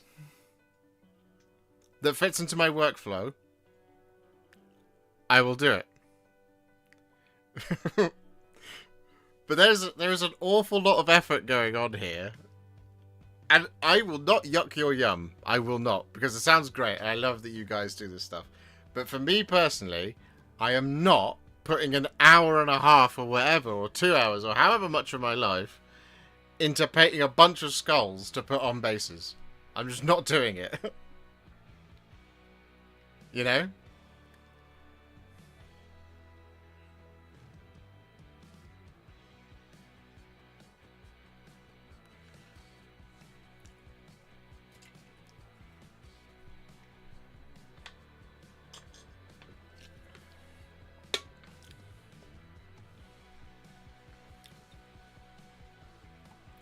Glue skull on base when you glue model on. Yeah?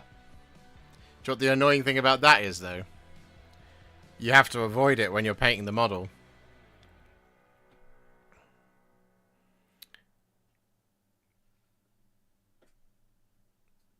Otherwise, you have to correct it later on in order to then apply the contrast paint to it. Which is a bit I don't like about a molded base anyway. You see what I mean?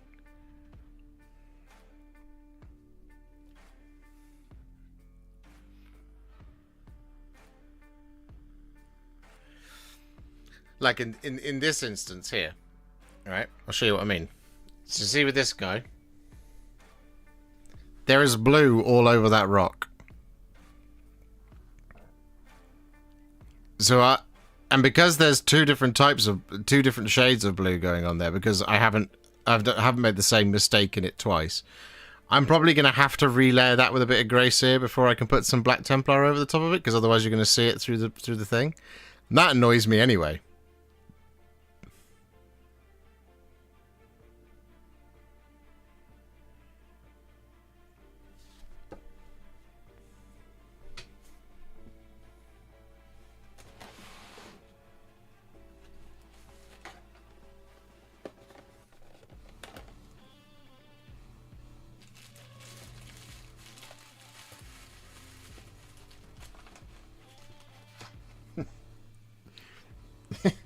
What you guys are all suggesting is ways to elevate my basing game. But in 6 years, when have you ever known me to enjoy basing? Get good skill issues, bruh. Exactly. I don't like basing. I just don't like it. I don't enjoy it. So all the suggestions right now to make it longer, more annoying, and more complicated are not things that are going to appeal to me. And if we're going to sprue review things, just for a moment, ladies and gentlemen, just for a moment, here we go. Boom. Here is a sprue with some skulls on it. What do you say? What do you spot as the very first thing that's available to you right there? Well, that would be a connection point right on the top of the bloody skull right there. So if I prime this and then paint them on the sprue and then clip them off, there will be a flash point there. So I have to, not only do I have to spray it on the sprue, clip it off, clean it down, then correct it to then put it on a base. No. No. No.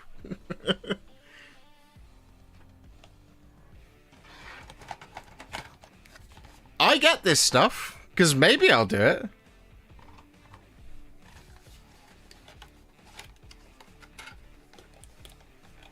But the joy of basing is not something that I currently live with.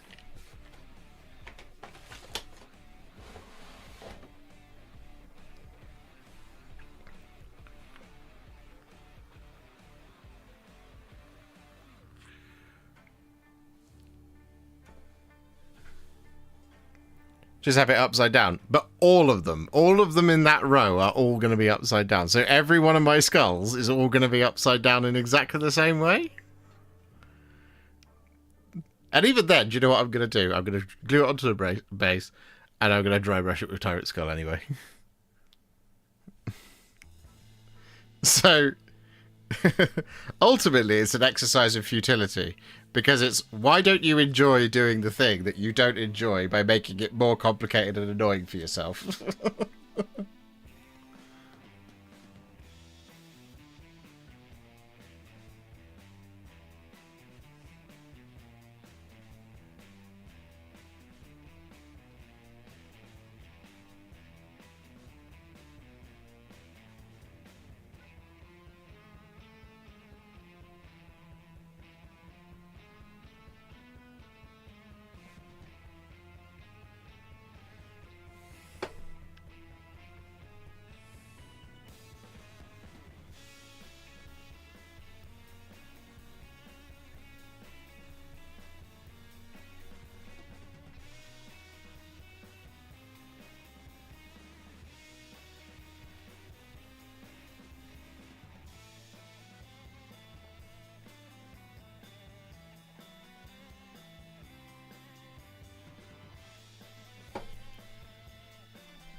I was actually looking at, on the subject of basing,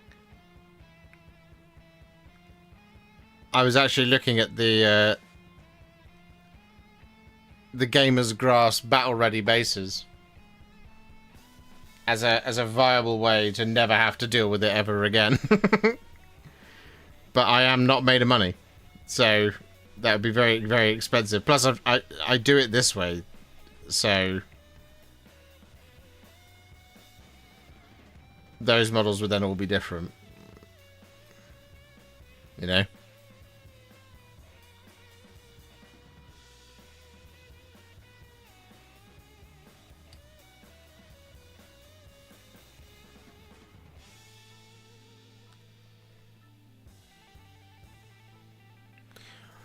One day, Josh, you will love basing and be sad at how many bases you missed. Well, it's possible. It is possible. You never know. Someday my taste could change, and I could be like, do you know what? I'm going to try really hard on these bases because I really like basing. Basing's really fun. I've decided basing's great now. That could happen. You know, I'm not closed off to the possibility of it. It'll happen when I don't have to paint 61 models in a rapid pace in order to get the videos out for all of you guys. You know?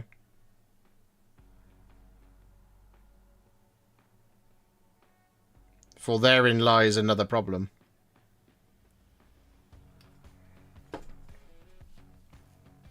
You know?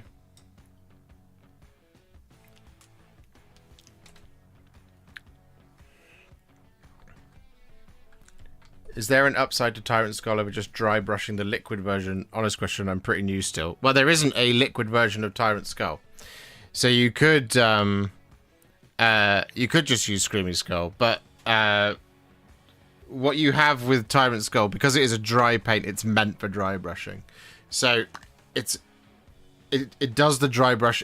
It's better at dry brushing because you don't have to worry about a wet blob being there, where it doesn't get smeary. You can get a heavy application of this, but it's not smeary. When you use a non-dry paint, you run the risk of, if you haven't got it all off on your piece of tissue paper or texture palette or whatever, you run the risk of there being like a smear of paint rather than being a dry brush of paint. That's why I like Tyrant Skull. Also, this color they don't make it. Looks like Screaming Skull, but it's not, and it looks like a Shabty Bone, but it's not. It sits between them, so it's just its own different tone. That's why I use it. Quick question, how does one make the pearlescent gloss look with Citadel paints? I want to make my Drakari Gladiator helmet shine with a Warpstone glow eye. A pearlescent gloss look? The closest thing I can think for pearlescent is Fulgrim. If you look at his wing, his thing on his chest. That video that I did. That's a pearlescent recipe-ish, sort of, I guess.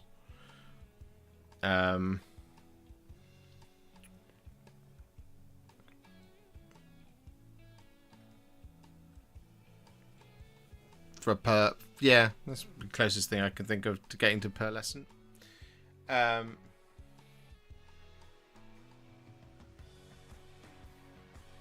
Yeah. Right. I think on that note, we've done the first part of kind of what we set out to do, which is to sort of finish the Crimson Fists.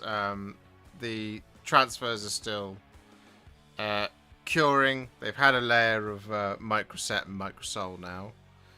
They're going to need another one, I think, just to make sure that they are fully down. But they're looking pretty good so far. We put the basing material on them, so that's good. So those guys are looking pretty nice, which means I can now do this and put this to that. Which means model 295 of the year is going to be the Orc Wartrakk in the colours of the Evil Suns. So that's what we're going to be doing tonight and tomorrow, I suspect. I think that's going to be a 2-dayer. As for videos you can expect this week, well, tomorrow you should see how to paint a Blood Angel's Chaplain. Then on Thursday there will be the Pain Boy. And then on Friday there will be either Salamander's Eradicators, White Scar's Landspeeder, or Crimson Fists Intercessors or Blood Angels Vanguard Veterans. Haven't decided yet. The 40k Fulgrim. 40k Fulgrim. And then it'll be the Wartrakk on Saturday, I guess, if we get it done in time. Which we should. It's not going to take me 5-6 days to paint it. That would be terrible. So yeah, I'm going to poodle off now. And I will see you all on Wednesday if we stream. Hopefully we will. But it might get too hot and I might get so stressed out I don't want to do it anymore. We shall see. We shall see how this week goes. But yeah. Thanks for hanging out with me today. Thank you very much for the super chats and for the gifted memberships and for becoming members yourselves as well. Absolute legends. Amazing, amazing support as always. And I will see you all in the next one. Bye. Will you do a video on how to paint Gretchen? Yes, we will. Yes. Bye.